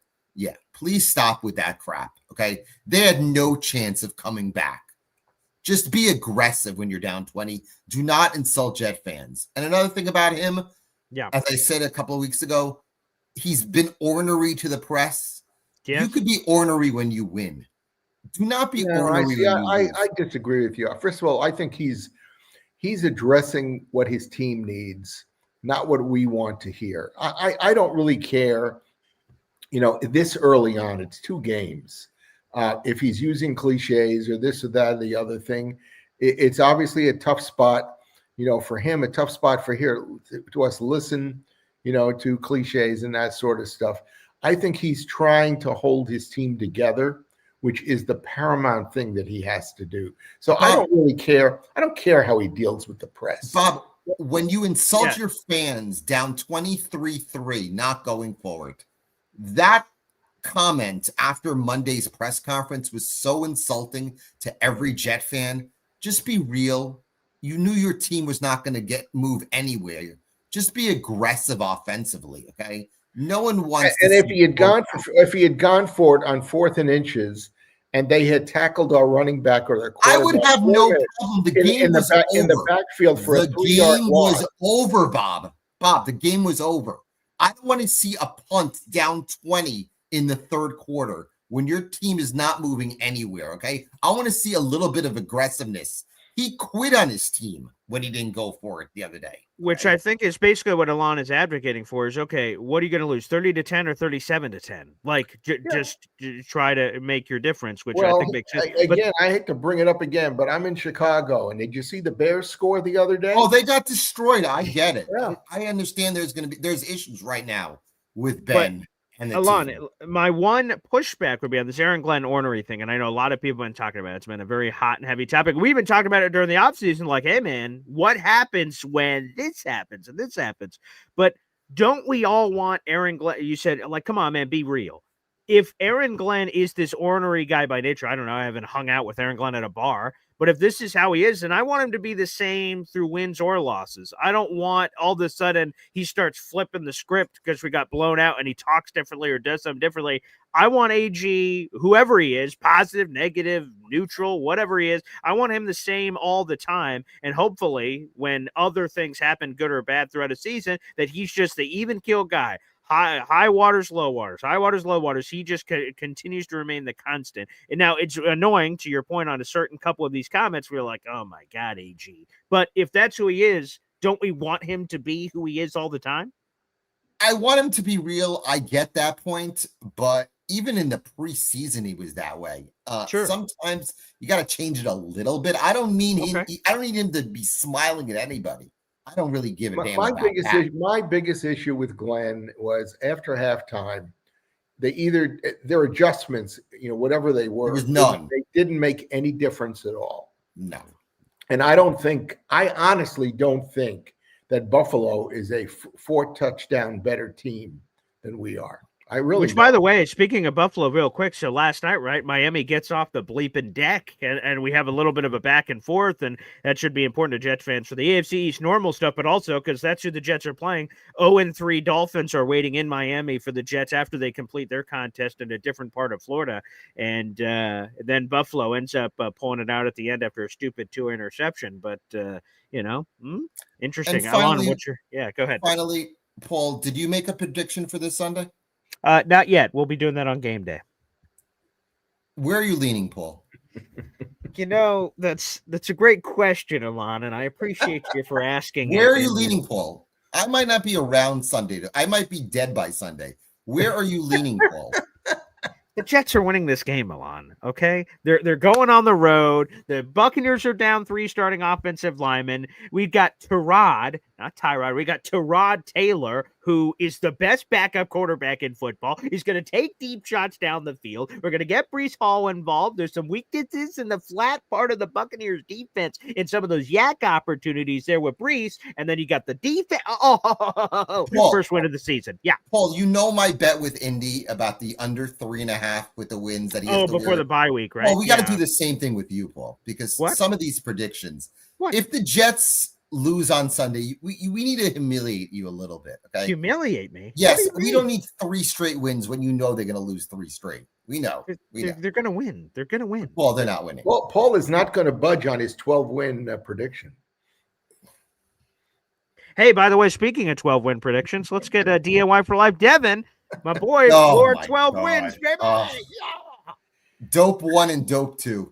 Bob, look at the guys to the other side of the screen. Those guys are 2 morons right there when it comes to the Jets. Alon, you got to stop. Alon, I'm gonna see this. People names. That's first of all. I call people all the time. Good morning. Good morning. My wife calls me. Good morning, Devin. I call people names, so it's fine. Good morning, Bob. Hello, Devon. How are you? Or Devin? I'm doing well. I'm doing well. God works in mysterious ways. I really truly believe in that. And blessed be he indeed. So much I want to comment on, but I'm going to first touch my respect to the conversation from the morning, which I really do appreciate. I always love digging into history, and hopefully we can get some of it right. And hopefully, our ownership can make some things right. Because that might be something else that, a little bad juju that we've been dealing with because we hadn't made things right. So let's maybe make things right. You know what? And I don't know if you're making direct reference to Mo Lewis and to Matt and other people from the Jets, but you know what? Getting the right kind of people in front of this team can be inspirational. Sure. It can just add a little jolt, a little additional jolt to what these guys already have and their desire to win. You just never know. Bob, I appreciate you coming on a Jet show wearing a Jet hat too. I really do appreciate that. See it. Yeah. I also appreciate that when you talk about your Jet fandom, you talk about it in the first person, not in the third person form or you're somewhat detached as if you're not involved. So I do appreciate that. And I do love that. It's amazing though, because I was in my emotions, man, and makes me appreciate you, BG, even more. After that game on Sunday, I wasn't even yelling. Normally, I'd be yelling, and I think that's a good sign, right? If you yelling, that means that your team has an opportunity to, maybe come back, win the game, or something like that. You're at least in it because you're emotionally invested. Mm-hmm. Well, you're emotionally invested either way. However, after that game, I was so distraught that I was thinking to myself, I don't know if I want to be involved. I'm not listening to any Jet shows this week. I'm not doing none of that. But then you know what? You're speaking my language. Yeah. I'm a freaking addict. I'm partially an addict.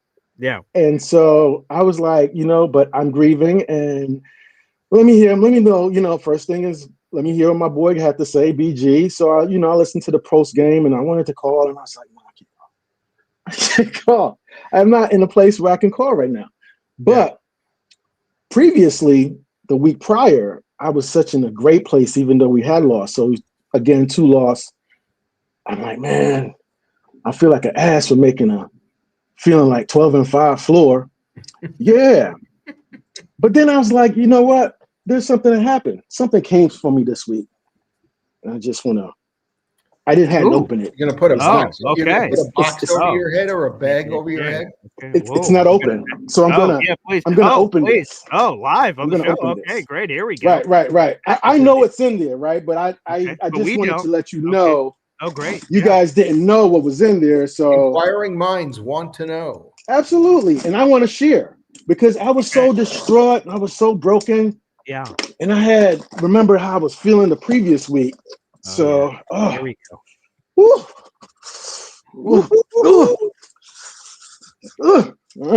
Okay, here we go. All right. Ooh, look at here, baby. Oh, is that a new hack? Let's pop this open. Let's pop this open. So you know. Oh yeah. Oh yeah. Oh wow. Yeah. Take out the insert. Yeah. The wife just popped in. She must have heard me. Oh. Oh yeah. Yeah. What? You know what? There's something else, baby. There's something else. Oh, there's something else. Because I'm a dope. I'm an addict. And I am a Jets fan. I'm a real Jets fan. I don't call Jets shows and talk about the negativity of my team. I try to see the positive because I'm trying to feel good. Wow. Yeah. Good, baby. I want to feel good. Yeah.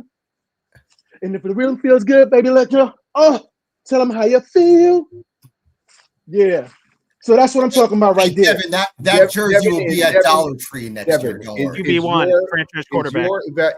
Is your evaluation, Devin, any different now of Fields than it was before the season started when we all talk?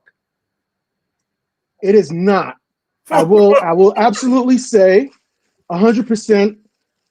The first game obviously gave me a tremendous amount of hope, right? And I feel like he hadn't made that turn. He had turned it around. He had last week I felt like he just regressed to the point of like I was thinking, man, when this comes, I'm going to return it. Yeah. Hey, got the tags on it and everything. I can still return it.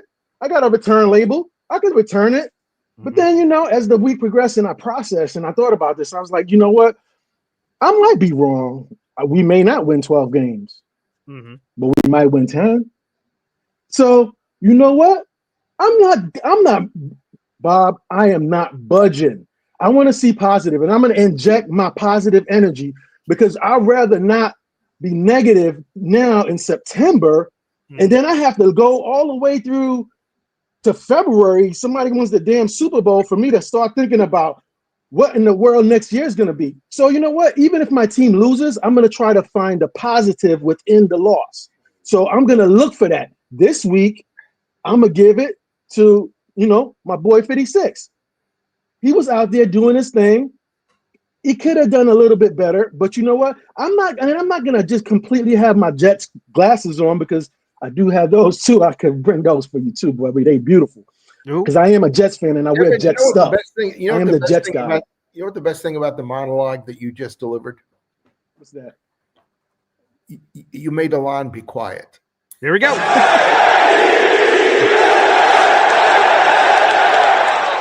He's captivated by you. Nothing personal, Alon. That's fine. Bob, I mentioned this the other day to Paul. There are very few delusional Jet fans anymore. And to the left of us are two of them. Okay. When they go 0-3 on Sunday, and then, oh my God, in 11 days after that, lose at Miami and become 0-4, they still will be delusional. Alon, real quick, Alon, it says if me and Devin gave 12-5 predictions, we are perfectly on pace for a 12-5. We just got two of the losses out of the way. That's it. Alon, why do you want to remain a Jets fan if you're just so Bob, because I'm logical. Why? I'm logical. That's all I want. The only thing I want to see out of this year is improvement. Bro, but you've been around. You've been around for like 3. I've seen you around. Effort last week, I saw a team quit on their coach. 2 weeks into his tenure, that team quit on his coach. That's what bothered me the most. Can I just say this to you, Alan? If they lose last week, that's a problem. I want to see effort from this team. I'm negative because I know what's going to happen in front of us. All right. I don't think we're not disagreeing with that point. Alan, we're not disagreeing with that point. I agree with you. I want to see effort. I was not pleased with the effort that I saw last week. I was not pleased with the play calling I saw last week. I was not pleased with the majority of everything that I saw last week. However, I do believe Steve Wilkes, this is his last opportunity. This week, if he embarrasses AG again in the same fashion in which that AG was embarrassed, like Gruden talked about this play being run 6 times, no corrections being made. Like, are you kidding me with that? That is not AG's defense. So this is, I believe, this. He said he's going to look at everybody, right? He said he's going to look at players and coaches. Don't overlook that, because he's going to look at and say, hey, Wilkes, what are we doing this week? We know who's out. We know where the holes are in this team and in their defense. We better execute. So he's probably more involved this week. I guarantee he's more involved than what the preparation is for the defense this week. Also, this is going to be Steve Wilkes' last week of fucking it's over. Excuse my language, but Steve Wilkes was terrible. He was terrible. And I like Steve Wilkes as a coach, as a person. I like how he presents himself. I like what he says at the podium, but your defense sucks. And I'm about results. So yeah. I'm not, but at the end of the day, I'm still going to be a Jets fan. I'm not rooting for another team. I am a Jets fan. But you don't sound like it, bro. You don't sound like you inject any hope. You don't sound like you inject any positivity. But everything is not. But we have a new start this year. I get with the old regime. I know you were out on the old regime. I know you wanted Salah fired before he was hired, and Joe Douglas should have been fired before he was hired. All of that. I know you wanted all of that. I knew you. That's cool. That's fine. That they're gone. We have someone that is a Jet that wanted to be a head coach of the New York Jet that was drafted by the New York Jets. He is Jets. He knows the pain of being 1-15. He knows also what it is to make it to the playoffs and what that looks like, but also is not satisfied with that because the loss to the Denver Broncos still burns him and haunts him. That's who we have as our head coach. I don't want anybody else. So guess what? Steve Wilkes, your ass is you're on notice. You know what? Tanner Engstrand? Okay, let's get our play calling together a little bit better too. Let's get our blocking schemes together. Let's you know what? We got Brees. Brees didn't catch no balls out the backfield last week. What? Why? Alon, you don't understand the fury in which I was in last. I was so angry that I couldn't speak.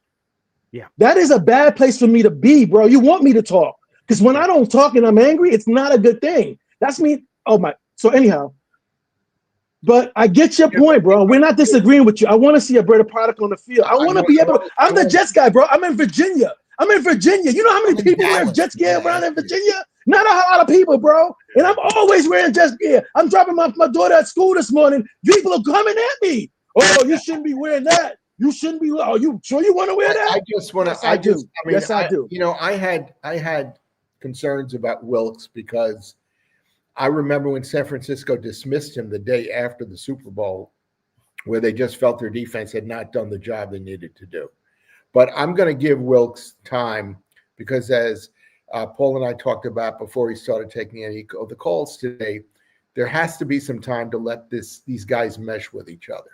They're dealing with a brand new system, and they have to work, and they have to be able to play instinctively when something happens on the field, which may be very different from what they were being told to do a year ago with a different defense. Well, I think what needs to happen here, and so Wilkes gets fired from San Francisco. We don't like what he did.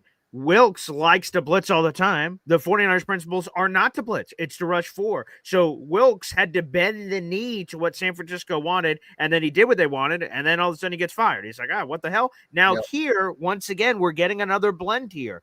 Steve Wilkes is a zone guy predominantly throughout his history. Aaron Glenn's a man guy, and they're trying to marry their two things. And what we're getting is an ugly baby right now that's delivering neither of what they want. So they need to accelerate this marriage process and this blending, the word that they keep using of putting this together, because right now we're not getting either of the Aaron Glenn great successes, although we had that week 1 with run defense, and then what we had obviously in week 2. So they need to figure that out ASAP. I don't give a shit if it's all Steve Wilkes or all AG or what. We just need answers to what Devin was just saying here, because it's just an unacceptable level of everything here. And there's a lot of things we could point to. Alon, do you own a Jets cap?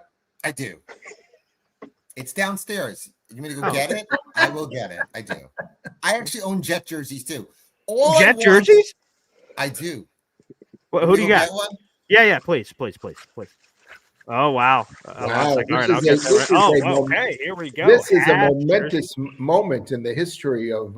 So let me ask this right now. And by the way, Bob, can I just say this real quick, BG? Yeah. Bob, Alon makes you look like rainbows and sunshine. Okay, I just want that to be said. Okay, to my favorite Jet ever. Okay, wait, let me go full screen here. Greg Buttle. No, that's Jonathan Vilma, baby. Oh, it's Vilma? Yeah, Vilma, former defensive rookie of the year. There we go. Vilma. No, you know, I was about to make the joke when Alon went off screen. I'm like, all right, how far is the store away from Alon's house? What is? I'm actually working upstairs. So he got it on a discount, Paul. Yeah, I got it. Yeah, don't worry. I love that Justin Fields jersey will be at the Dollar Tree next year. It's not. It's not. No. Some people believe he's going to be in the Ring of Honor. Okay. Ooh. One final comment from me. Okay. Yes. Your boy JJ said that. Accountability is essential. The idea that number 72 gets on the field again pisses me off. He might start this week. Dude, who do we replace him with? Who do we replace him with? Again, I don't care who you replace him with. I don't want to see. He's gonna get worse. He's the worst. He's gonna get worse. That speaks to who we drafted. But yes, that means. I'm not disagreeing with you, bro. I am not a Clemens fan. I am so not a fan of his.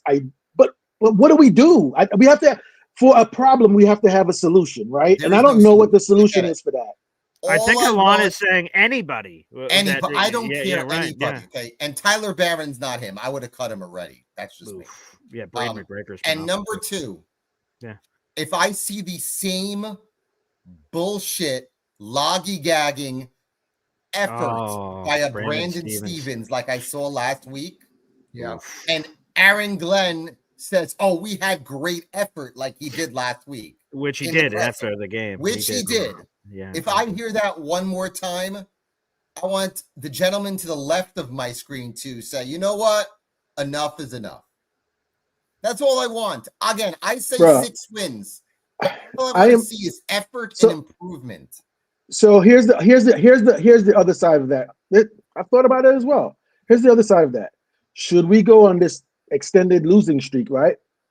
They'll have no choice but to play the rookies, because guess what? Yeah, we're not in it. So then we'll see what we have with these rookies. And I wouldn't be surprised if I see Thomason in a couple of plays. And I'm not a Stevens fan either. He hasn't played well. You know, and I think the fact that he was playing against the 2s and 3s in training camp, you know, was the fact that made him look good, and that built his confidence. But now he's back to playing against real 2s, and it don't look good. So I can't even see him going against a 1. We really don't need. The lack of effort on that one particular play. Yeah, the 44-yard touchdown run. He started lollygagging at the 20-yard line. He could have definitely. I don't know about taking him down with the tackle, but push him out of bounds. It would have been a 40. It wouldn't have been a 44-yard. I honestly believe that Aaron Glenn has a leash.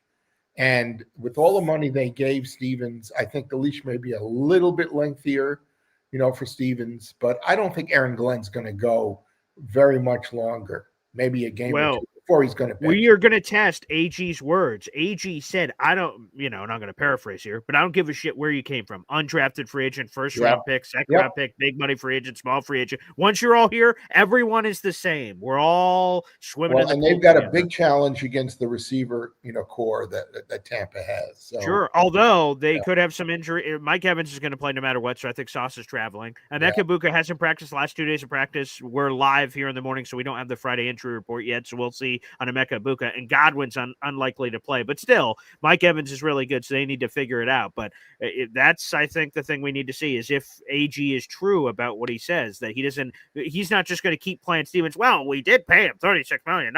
Like, if he just is honest and those issues keep happening, he has no other choice for his own sanity in the locker room. I mean, because I'm sure he's addressing not only Stevens' inability to stay with receivers, but the lack of effort. And the lack of effort is unacceptable. Both of them are not, because they've coached him, up now for a couple of months to do what he has to do as far as his approach, to playing against the receiver. But we interrupted you, Alon, so please, you wanted to get to your final point. All I was going to say is, gentlemen, it's been a pleasure. Devin, I've never spoken to you on screen. You seem like a stellar human being. Again, when that jersey sold in January for $1, just remember, it's going to be from my words. It's going to be sold. And Bob knows. What happens if the opposite happens? You're going to buy one? Yeah, the price. You make it to the playoffs. He takes us to the playoffs. If Justin Fields wins more than 9 games this year, I will buy a jersey. Okay? I will. Ooh. If Justin Fields and the Jets go 6-11, I want that on eBay for 99 cents. Okay? 99 cents. Jesus. Gentlemen, it's been a pleasure. Again, the pleasure is all I'm yours. not doing that. And go Iowa. Ring of Honor right here, baby. Future Ring of Honor. Future Ring of Honor. Beautiful. Wow. What a call from Alon. Always. Jonathan Vilma jersey. Appreciate that shout out. Vilma's my boy. I love Vilma. We'll have to get him on the show here. I love Vilma too, but I like Buttle because he was loyal to the Jets. There's a lot of really good 51s in history we can go through. The request should have been for a newer. That's probably true. What was the last? When was Jonathan Vilma last on the Jets? Oh my God! Yeah, exactly. Exactly. I mean, what were there? 4, 5, 6. So like 2000. Ralph Baker, 7 maybe. I mean, it's been a long time. Right. But I will say this though. This is the last jersey I'm buying until the quarterback takes us to the last quarterback jersey I'm buying until we make it to the playoffs. That quarterback. Fair. Let's go Tyrod. Devin, you and I, I hate to say it, but you and I are going to have to talk about the college quarterback evaluations. We won't need that. It's unnecessary. So Justin Fields has a new backup. Yes, Bob, we will. I'll have to see who's a good fit as a QB. By the way, the Illinois quarterback had a big game last week. Okay, I'll keep an eye on that. I won't need him, Bob. I won't need him. But but back like BG said, a backup. Yeah, a backup. Well, Justin needs somebody. Tyrod is still good for another year or two to hold it down. I hope he sticks around. Yeah, I know he's a free agent next year, but he's good people. I hope they re-sign him. It seems like he really enjoys the Jets. He's close to Virginia. I'm in Virginia. It's just former Virginia Tech guy. There's a lot of that there. And Alon is going nowhere because it's in his veins. Yeah, I think so. I will tell you, Devin, people were lighting up in the chat. A crispy new hat you got on there, and we love the Justin Fields jersey. So great purchases, my friend. Great purchases.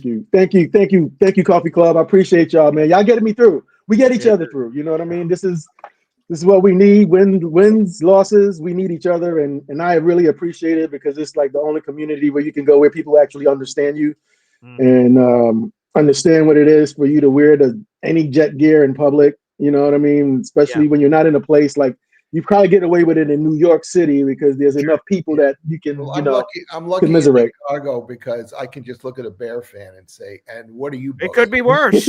All right, there you go. That's true. Yeah, because I'll tell you. I say this, Bob. Justin, I'll take him over Caleb. Caleb is and it's mental for him. It's mental. He does not have the mental fortitude to overcome. He's just, in my opinion. I told somebody yesterday that Caleb is so athletically and physically talented that I think that in college, because he bounced around from Oklahoma to USC. Correct. I don't think Lincoln Riley. Right. I don't think they really worked on, on the mental process of being a quarterback. Because I don't understand how so many of these college quarterbacks come into the pros and they need really basic work on their footwork. Yeah, I don't get that at all. Yeah. So that one. I just want to say before I go, I want to say thank you guys for allowing me on your platform. I'm looking forward to the meetup, Bob. Oh I'm yeah. looking forward to one day meeting you. Yes. Hopefully we'll be at a Jets game together, and the Jets will be And relevant. unlike what Alon would say, it'll be my pleasure, not yours. Okay. See, there you go. Beautiful. Devin, thanks, brother. Have a great day, fellas. Have a great weekend. Yes. Devin will be with us at the Jets Cowboys tailgate. As a matter of fact, he's sitting right next to me, so I will get to meet Devin and his entire beautiful family. I'm very much looking forward We to need that. to do a live video from the stands. Well, we will. We'll do videos live from the stands. We'll have a cinematographer that's going to be capturing the entire event in the parking lot, and he will have a ticket to the game too. So it's going to be a great time. So salute to Peter, who was with us last year at our tailgate, and he's returning. I'm a family loyalty guy. So Peter was with us last year, had to bring him back. Woody, of course, and everybody else. So, I'm committed to my people, and he is part of the family for sure. So that's going to be fun, and I'm looking forward to partnering again with Chef Kev, hopefully for many years to come. We have over 300 people in the room. Like the video, hit subscribe. Baby. We only got like 50 likes on YouTube. Keep liking the video and show your support. Back to the phone lines here. Up next, Indy Jets, your favorite, Bob. Good morning, Bob and BG. Good morning, Indy. How you doing? Fantastic. I'm kind of surprised that neither one of you, the three of you, didn't catch what Alan said. What did he say? He said he is a logical Jets fan. Now, that's like military intelligence. It doesn't exist. You're not a Jets fan and use logic. I see. Patriots fan, it's because they won Super Bowls. You can be a bandwagon. People don't become Jets fans because of their success. I mean, I don't think any of us actually. Bob was around, for the Super Bowl, so I can't really say that. But we've not had success to gain fans. We don't gain fans because of our success. We gain fans because of, I don't even know why, because it's not logical. Like you said, Bob. When people in Chicago, and I grew up in that area also. So, you talk about the Bears fans. Well, what has the Bears done other than that one Super Bowl they really had? Yeah. Well, that's it. So there's that. So, being logical. And their question here on program after program that I am forced to listen to is, why can't we have a good football team? Right. I agree. And for those that are like Alan was talking about, Justin Fields, he's very anti-Justin Fields and very anti-Michael Clemens. And I see a couple of other content creators, BG, it won't mention who they are, that just absolutely hate Michael Clemens and think he just needs to be, and some people even in the chat, he needs to just be off the team, just cut him, and here again, first of all, what's the options? If he's number 3, the guy below him is not even as good as Clemens. Yeah, Jermaine Johnson, by the way, has not practiced the last 2 days. Again, we're live on a Friday morning, so we don't have the final injury report for the Jets, which is coming later today. I mean, with him not practicing, again, maybe a miracle happens. All of a sudden he practices in full today. I have no idea what's going to happen. I'm not a doctor, but my money, if I had to bet a significant money that I cared about on what I'm about to say, Michael Clemens is starting on Sunday against the Tampa Bay Buccaneers. Probably, and so there you go. Why would you cut a potential starter? I mean, he's not JJ, and I want to talk about that penalty. Okay. I still go back to that call could have went either way. And when somebody says no, then talk to me about Jalen Ramsey hitting Fields in the face. Okay, that didn't get called, so it could go. How about the call that didn't get made when our quarterback basically got knocked to the ground when he was sliding and slid 2 or 3 yards and then they hit him. Again, we have to understand that the Jets aren't going to get these kind of calls, not like Kansas City or not like when Brady was in New England. They got calls because they were a successful team. So sometimes they get over. Successful teams get penalties can get overlooked. And we get called. I mean, how many times in the Steelers game did the referee come up and call a penalty against the Jets? And it was actually against the Steelers. He was just so used to calling it against the Jets. Apparently, he wanted the Jets. Garrett Wilson got called on a low block, and he wasn't even involved in the play. So they, he's like, oh, I'm sorry, it was against the Steelers, my bad. And that's just the Jets. That's until we start succeeding and being a successful organization, we're not going to get these kind of calls. Indy, what do you think about my comment before about under the new defensive system, these guys having to, basically do different things and doing them instinctively, and that's going to take them time to really grow into? Well, AG inherited this team and the players that were there. That doesn't mean they're his type of players. And I think that AG is also the type of coach in the Parcells era. And if you weren't a Parcells player, you were gone. Even if you were a very good player. And so I think that if he can't figure out what these players are, it may be time to move on from them and let him build his team. You've got to give AG a chance. You can't just sit here and say that, hey, these are the with Quinnen and Sauce and Jamin Sherwood has not played well. Yeah. At all. It's been tough so far. I mean, I think that's the best evidence of a system, that he may not instinctively fit into. Yeah, Sherwood has made Clemens look like an all-pro. I mean, as bad as Sherwood has played. That's bad. And at some point, AG just says, hey, you're not a fit for this team, and we're going to have to move on and let AG build this team. You can't expect it. We're 2 games into it. We got a little taste of some decent football against the Steelers, but you saw what happened last week. These guys just it's almost like the entire team fell apart at the same time. All we can hope for is that the team that fell apart at the same time can now come back together at the same time.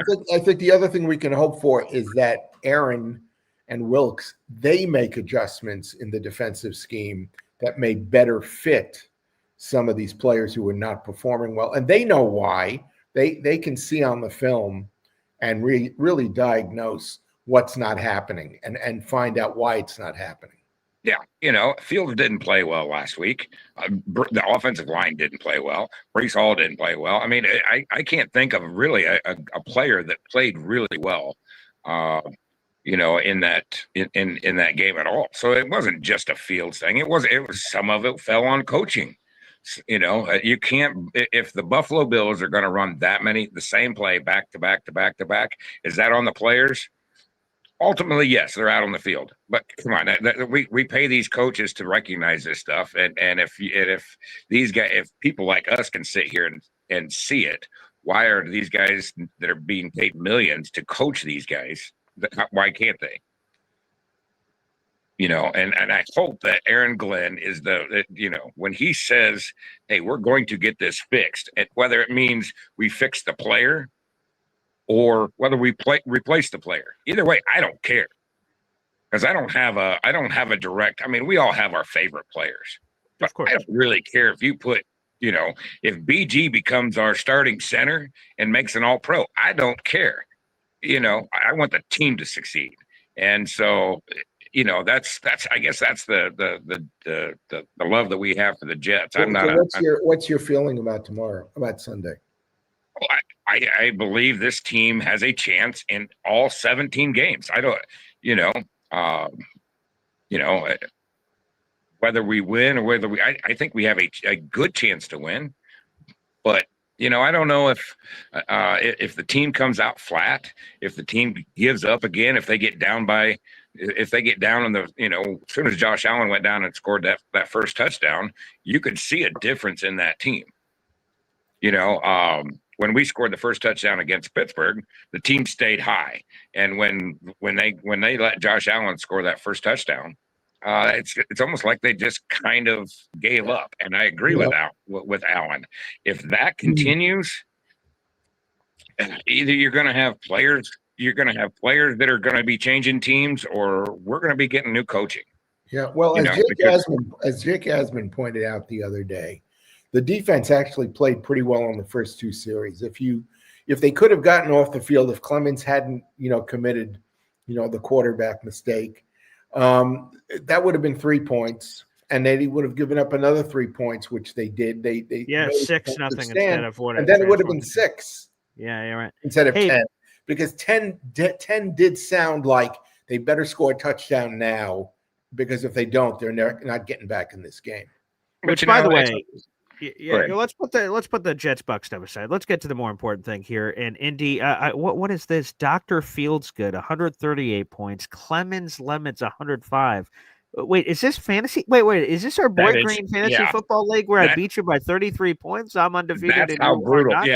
Yeah. See, the Clemens Lemons played literally just like the Jets did that week. We didn't show up. The team quit on it. I think the Clemens Lemons is probably due for a new coach. I don't know. At least a new offensive coordinator, something. We're gonna have to make a coaching change, or maybe a scouting. The scouts need fired, and we're gonna have to. Here's the good news. The good news. Besides good news of me smacking your candy ass all over the place, the good news is I just took a gander at the schedule, and we play each other in the final week of the regular season. So we will be reunited, and it will feel so good in the final. So I'll see you then. I appreciate you resting your starters. Hey, that very much is on the table, baby, because we'll still be undefeated, I'm sure. Right. But that's. But to answer your question, Bob, I think we have a chance of winning this game. I think early on we're going to see what the defense can do against a really beaten up offensive line. They should be able to control the line of scrimmage. Well, there's a lot of things we should be able to do, but if AG is true to his word, I think that's the real test is the coaching staff. These guys are also learning. He's learning how to be a new head coach. Engstrom is learning how to be an offensive coordinator and making adjustments. And I'm not quite sure what's going on with the DC. I don't know. Wilkes is. We thought that was a good hire originally, but it's not in 2 games anyway. It's not looked with the talent that's on that defense. It's not looked good for him. Yeah, it hasn't. So I'm hoping that. But I'll just say this in an overall sense, Indy, that I agree with you. I think this is a totally winnable game, but it's on the Jets. We need to see which version of the Jets shows up. A new version, perhaps. It's some mix of week 1 and week 2. What's it going to be? Because will be a stiff challenge. I don't care how many players are injured for the Bucks. Baker Mayfield is game. Todd Bowles is aggressive as all hell. So let's just see how they respond. I can't imagine that there isn't going to be great effort coming. From that at a bare minimum better be there, because if it's not, that's a massive indictment on AG. I think. I think we're going to be in trouble the rest of the season if this team comes out and gives up again. If we don't have effort on Sunday, Aaron Glenn knows he's got a big problem on his hands. Indy, not that there's obviously a game in between as well, but I can't wait to see you for the Jets-Cowboys game. You'll be sitting right next to Woody, and by virtue me, because we're all sitting next to each other, so I can't wait. Looking forward to that. It's going to be awesome, man. I can't wait. So enjoy, and looking forward to the next time you're on the program, buddy. Thanks. And also, the meetup with Chef Kev at the Clover Saturday Leaf, night, Saturday baby. night. Yeah. Absolutely. Did you like the discussion with Gary? Yeah. I mean, again, he's it's kind of like talking with you. You have a lot of information that some of us, even us older fans, don't necessarily know, or maybe even have just forgotten. Sure. So it's a really good. It's really good. But do you care? Do you care about that something that goes that far back? Of course, he's talked about his Gastineau stories, and I mean, I'm a huge eligible.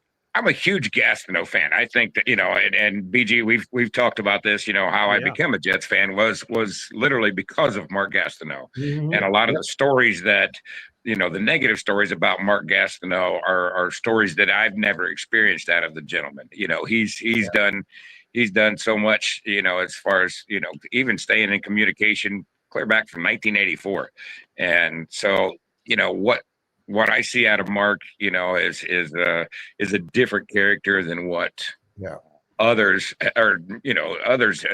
base their judgment off of. I think he probably deserves to be in the Hall of Fame, maybe even before Klecko got there. which Gary said was a bit of a debate that we could have talked about on that. Right, but I'm glad Klecko's in there, and I don't think Mark will ever get in there, but I think that's what Gary indicated, which we'll cut up if you guys missed that part of the conversation. Yeah, he used the word long shot. I wrote it down when he said it. So with him in the senior committee, so we'll see what happens. Yeah, I think the NFL, Gastineau is probably about 10 or 15 years ahead of his time as far as having the type of attitude that he had on the field, the sack dance, which wasn't that was kind of frowned upon back then. Yeah, it was. Nowadays, in fact, they legislated it to stop it. Yeah, right. and so if he would have been 10 or 15 years later, he would have been right in the heyday. He would have been a face of the franchise for that movement. Exactly. So I don't think that the NFL, because of their soured attitude towards him, and he didn't have a perfect. He did some things. There were several years there. I think part of that had to do with who he was married to or whatever, but whatever personal life. But that might have affected him. I don't see that he'll ever get into the Hall of Fame. Me personally, I think he belongs there, but I don't think that there's enough voting to ever put him in. Even 20 years, 30 years from now, I don't think that they'll look back and go, "Oh, this guy probably deserves it." We'll see what happens with him. There's 162 eligible senior candidates, and the Jets/New York Titans have 4 representatives. We will see. They will cut that list from 162 to just 3 finalists. And as Gary Myers said, the rules have recently changed again, of course. Why wouldn't they? Making it a little bit more difficult for these senior guys to get in over the hump. So, hey, what I would say is this, while a lot of people are like, man, that sucks for all these future guys. If you're a Jets fan, thank God that Joe Klecko got in when he did, because if those newish rules would have existed for Klecko, maybe he doesn't get in, and we don't have that awesome moment in 2023 with old era and new era with Darrelle Revis and Klecko getting in at the same time. So thank the gods above for that. We'll see if they get in. All right, let's wrap up the show with a couple more calls. Easy in the truck. What's up, Easy? How you doing, Paul? Hey, good to see you, pal. Morning, Easy. So hey, how you doing, Bob? I was watching that game last night, and when did Ashton Davis become such a great player? Oh my God! I love that. He had a defended touchdown pass, which he knocked away. He was everywhere. Everywhere to play where was that guy number 4? He was about to break it, and Ashton Davis came out of nowhere and got him. I mean, he was all over the place. Hey, I just want to say this. Probably use a guy who at least has the hustle as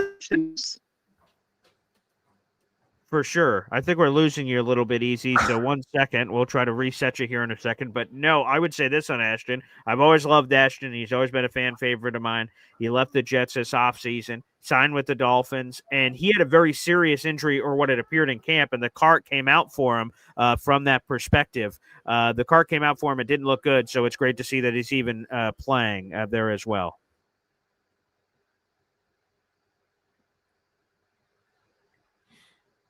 So it's great to see that Ashton is, the fact that he's even making plays is great. Okay, let's see if we could go back to EC here. Easy, you're back. Yeah. Okay, so anyway, I mean, I grew up with the Sack Exchange. That was my New York Jets team. I mean, we had Kenny O'Brien, we had, the Sack Exchange, Salam, the Lions, Klecko, and Gastineau. They were the best. There was nobody that compared to them back then in 81 and 82. Yeah, it'd be great to get half of them in because we get Klecko, right? Yeah. Well, I'm just sad that Salam has passed. Yeah, but I mean, he was there for that. He was there for the 30-30 with ESPN. And that was good because he got his little moment. Yeah. Yeah, he died a couple of weeks later. And I know that Gastineau and him were very close. They were incredibly close. He was probably the closest teammate to him. And I know Lyons had his issues with Mark, and Joe had his issues with Mark. But, I mean, he had, if you count all the sacks, 107 career sacks. Where does that lie on the list? As how high it up is it on the list? Let me see where we are for NFL all-time sack leaders with that number. If you go to the Pro Football Reference, they actually have the numbers of the official sack stat era. Excuse me, coming up here. So Mark Gastineau with his 107.5 is 46th. He is right behind a couple modern players have passed him in T.J. Watt and Khalil Mack, but he's 46th on the list. He did it in an era where they didn't pass the ball. Of course. But here just goes to show you, though, the difference, though. Pre that sack correction, he only had, quote-unquote, 74 sacks, which was 94th in National Football League history. But since they made that correction that I was talking about, Gary, somewhere in the last couple of years, they started to count those numbers on Pro Football Reference. He obviously has surged from barely top 100 to a top 50 player all-time in sacks. And again, recently this season being passed by T.J. Watt and Khalil Mack and a couple other modern players. But again, I'll be hoping and rooting for him. Again, I would love for half of our New York Sack Exchange to be in the Hall of Fame. That'd be a beautiful thing. Yeah, man. Anyway, Bob, I love your insights because we grew up watching them. I was only 8 or 9 when the Jets won their Super Bowl, but I used to go to Shea Stadium and sit in those steel bleachers, and we used to pound the shit out of them and make noise. So that was a fun time. Well, I love Shea Stadium. You don't look that old. Well, I use Just for Men on the beard and sideburns. That helps a lot. I'm 64. I'll be 65 this year in December. I'll be 65. Welcome to Social Security. Oh yeah, I'm collecting it. I started collecting it 2 months ago. I got a kickstart on it. And Medicare. Cheers, my friend. Medicare, I'm looking forward to because I'm diabetic. But other than that, we're good. Anyway, let me go. I need my GPS. I'm getting lost. You go ahead. You take care of yourself. Have a good weekend. Oh, easy. I love easy.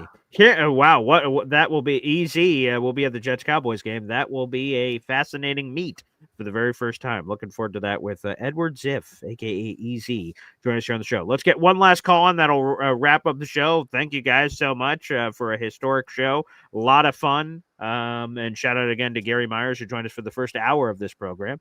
We've got your buddy Bill. He's called in here on the show. What's up, Bill? Hey, how's it going? Hey, Bill. I was reading your book yesterday. Oh, good. And I came across a chapter where the words are 5-year plan. And I said to myself, try and tell Jet fans today anything about 5-year plans. Yeah. I don't think it'll go over very well. Well, unfortunately, it took 6 to actually happen, but still. Right. but it took Week 6 in Baltimore, too. And you're right about 5-year plans. No one has that kind of patience. Right. Correct. Today. But with all the free agency and everything, and I think there are negatives to free agency as well in building a team. But it is a little bit easier, I think, because you can get players more easily.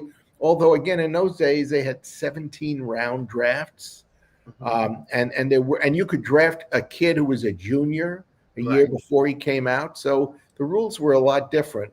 Yeah, I remember when the drafts were that big. Yeah, that was crazy. So when they say there's only 7 now, I go, why? We have a shortage of college players. What's going on here? Well, it was an agreement that the Players Association wanted. They wanted more people to be able to be free agents and have the option to go play wherever they wanted to play, because a 12th, 13th, 15th round player, is probably not going to get that good a look in most training camps. Right. I was looking at the Jets-Bills game, unfortunately. But one thing that I noticed, and obviously it's the reason why Fields seems to have problems with his progressions is there was an angle shot where you see him in the foreground and the Bills cornerback, and the cornerback of course blitzes, and the first thing I noticed about Fields is he broke concentration from the play that they had, because the receiver that the cornerback was covering is his guy. That was his play. But then he broke concentration because he perceived the pass rush coming at him sooner than it should have. So therefore, now he breaks concentration, and the first thing he thinks about is rather than run and try and find a different receiver, he just simply runs. And that's something that the Jets coaching staff has to get him to change, because with his ability to run, he should be able on the fly to adjust and throw past his secondary receivers, third receiver, etc. And I think he can, but right now he's unable to, because he's focused on, here comes the pass rush and I don't want to lose the yards. Well, and there's what you just pointed out is one of the reasons why I always loved having a double back set behind the quarterback, especially if those guys could block, because if they could pass block, it wouldn't matter somebody coming, right at Fields, because the fullback or the halfback would pick him up, hold him off, and Fields could just focus on delivering the ball downfield. Right, and I'm sure that there are some players too that notice this, and they need to take him aside and say, "Dude, we're working with you. We're on the same freaking side of the football. Stop doing that. If they come at you, they come at you, but still keep to the play, make the throw. Maybe they'll hit you, knock you for a loop, but if you complete that play and we get a touchdown out of it, it'll give you more confidence to keep doing it, and B, put the other team on notice that they can't get away with the blitzing."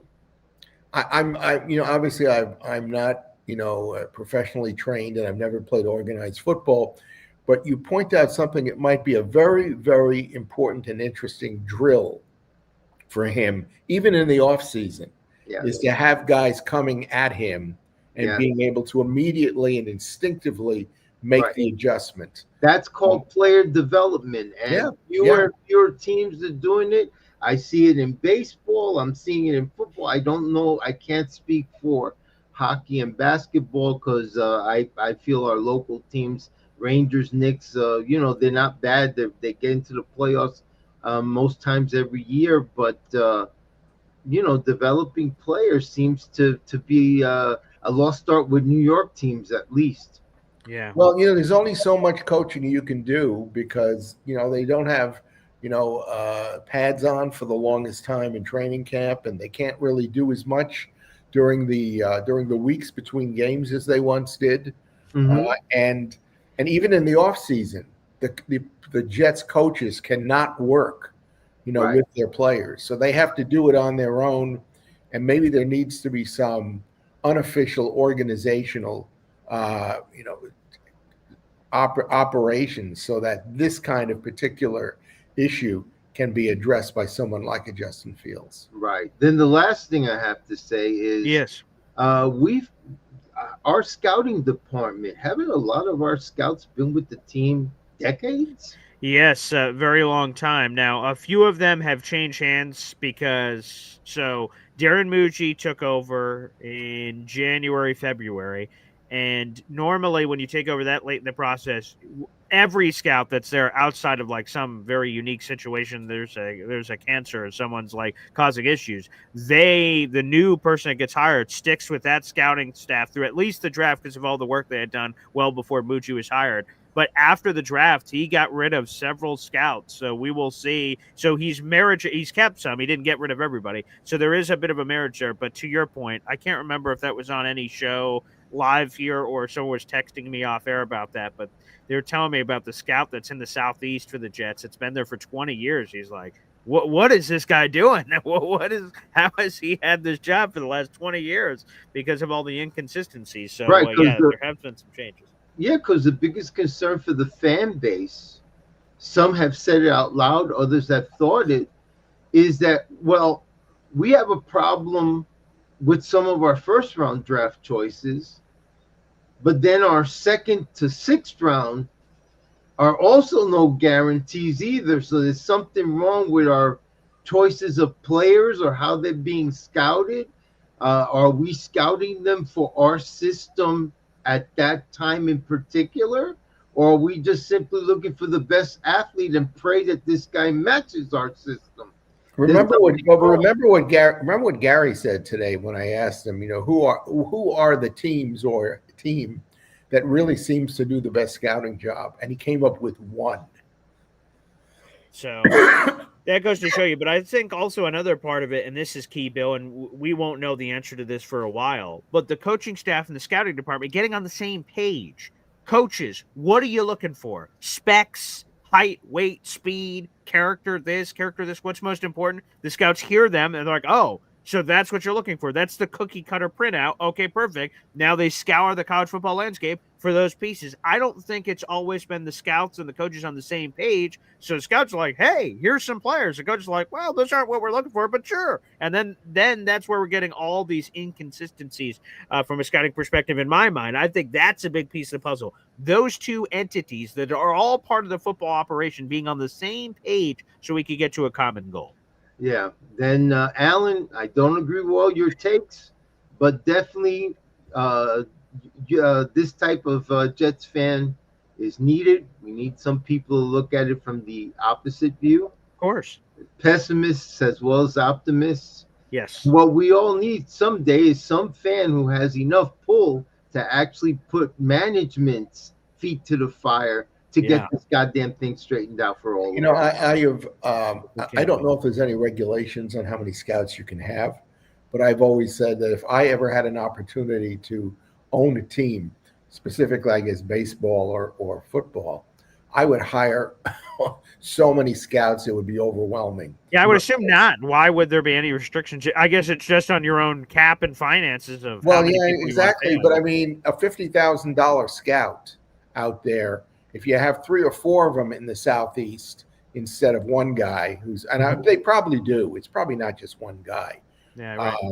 In fact, in the old days, they used to have scouts that were specifically allocated to cover Oklahoma or Texas or whatever. Sure. Yeah. So anyway, I don't know how they do it today, but to me, the more eyes you can get, the better on talent, the better. So I wish I had the Cowboys problem. They draft well, but their management is a mess. I was just about to say that's another well, and our management is a mess. I was surprised Gary didn't say Dallas. Yeah, so when Bill or when Bob asked that question, I immediately thought of like, oh my gosh, what about the Cowboys? Who people don't talk about it enough, but they are a terrific drafting team, and quite frankly, they have been during most of Jerry Jones' tenure. For the most part, again, everyone has misses, but they've done a really good job, of identifying talent, which is obviously an art that Bill you pointed out that the Jets haven't mastered at this point. They found a blind squirrel's found a few nuts, but a couple of their players that I remember from the 70s and so on. Sure. What is it? D.D. Lewis and Leroy Jordan. They both passed away like within the last 3 months. But in those days, you could stash a lot of players, and now you can't. You can't stash players anymore. There's coverage. There's so much coverage, right? They had backups who were better than a lot of starters on other teams. And there's a lot of difference. Well, Bill, thank you so much for the call, buddy. Thank you, and thank you to everybody. 300 people in the room. A very long show, but a great show. And Bob, we appreciate you every week for hopping on with us. Thank you. Well, as usual, thank you, and I enjoy communicating and talking with all the fans. And as you can see, when Indy comes on, I want to pick his brain because I think he really has some great insights and understanding of things going on. Well, Bob, I'll tell you this after the show. We'll definitely be connecting the dots because my father just gave me another text. He says, hey, can I buy those autographed Bob books? I'm like, all right, we'll get to it. So, yes, there's a few people on the list that are interested in I just want to know how many we need because I may have to order some extras. Yeah, right. Yeah, we'll see. So thank you, guys. If you guys do have continued interest and you're part of the Boy Green Coffee Club, you can reach out to me on Discord or, again, feel free to do so on email. Again, I'll throw that up one more time as we're heading out of here. This is my email on your screen. First name, middle initial, last name, JR, the letters JR@gmail.com. That is PAULAESDEN@gmail.com. If you have any interest in acquiring a autographed Bob letter or book. Or you can contact me as well at rflbob@gmail.com. Yeah, cut the middleman out, and feel free to go directly there as well. So feel free to do so, and we can try to connect those dots. Thank you, everybody, for joining us. Again, another salute to the great Gary Myers for joining us for the first hour of the show, and we appreciate you guys. So take care.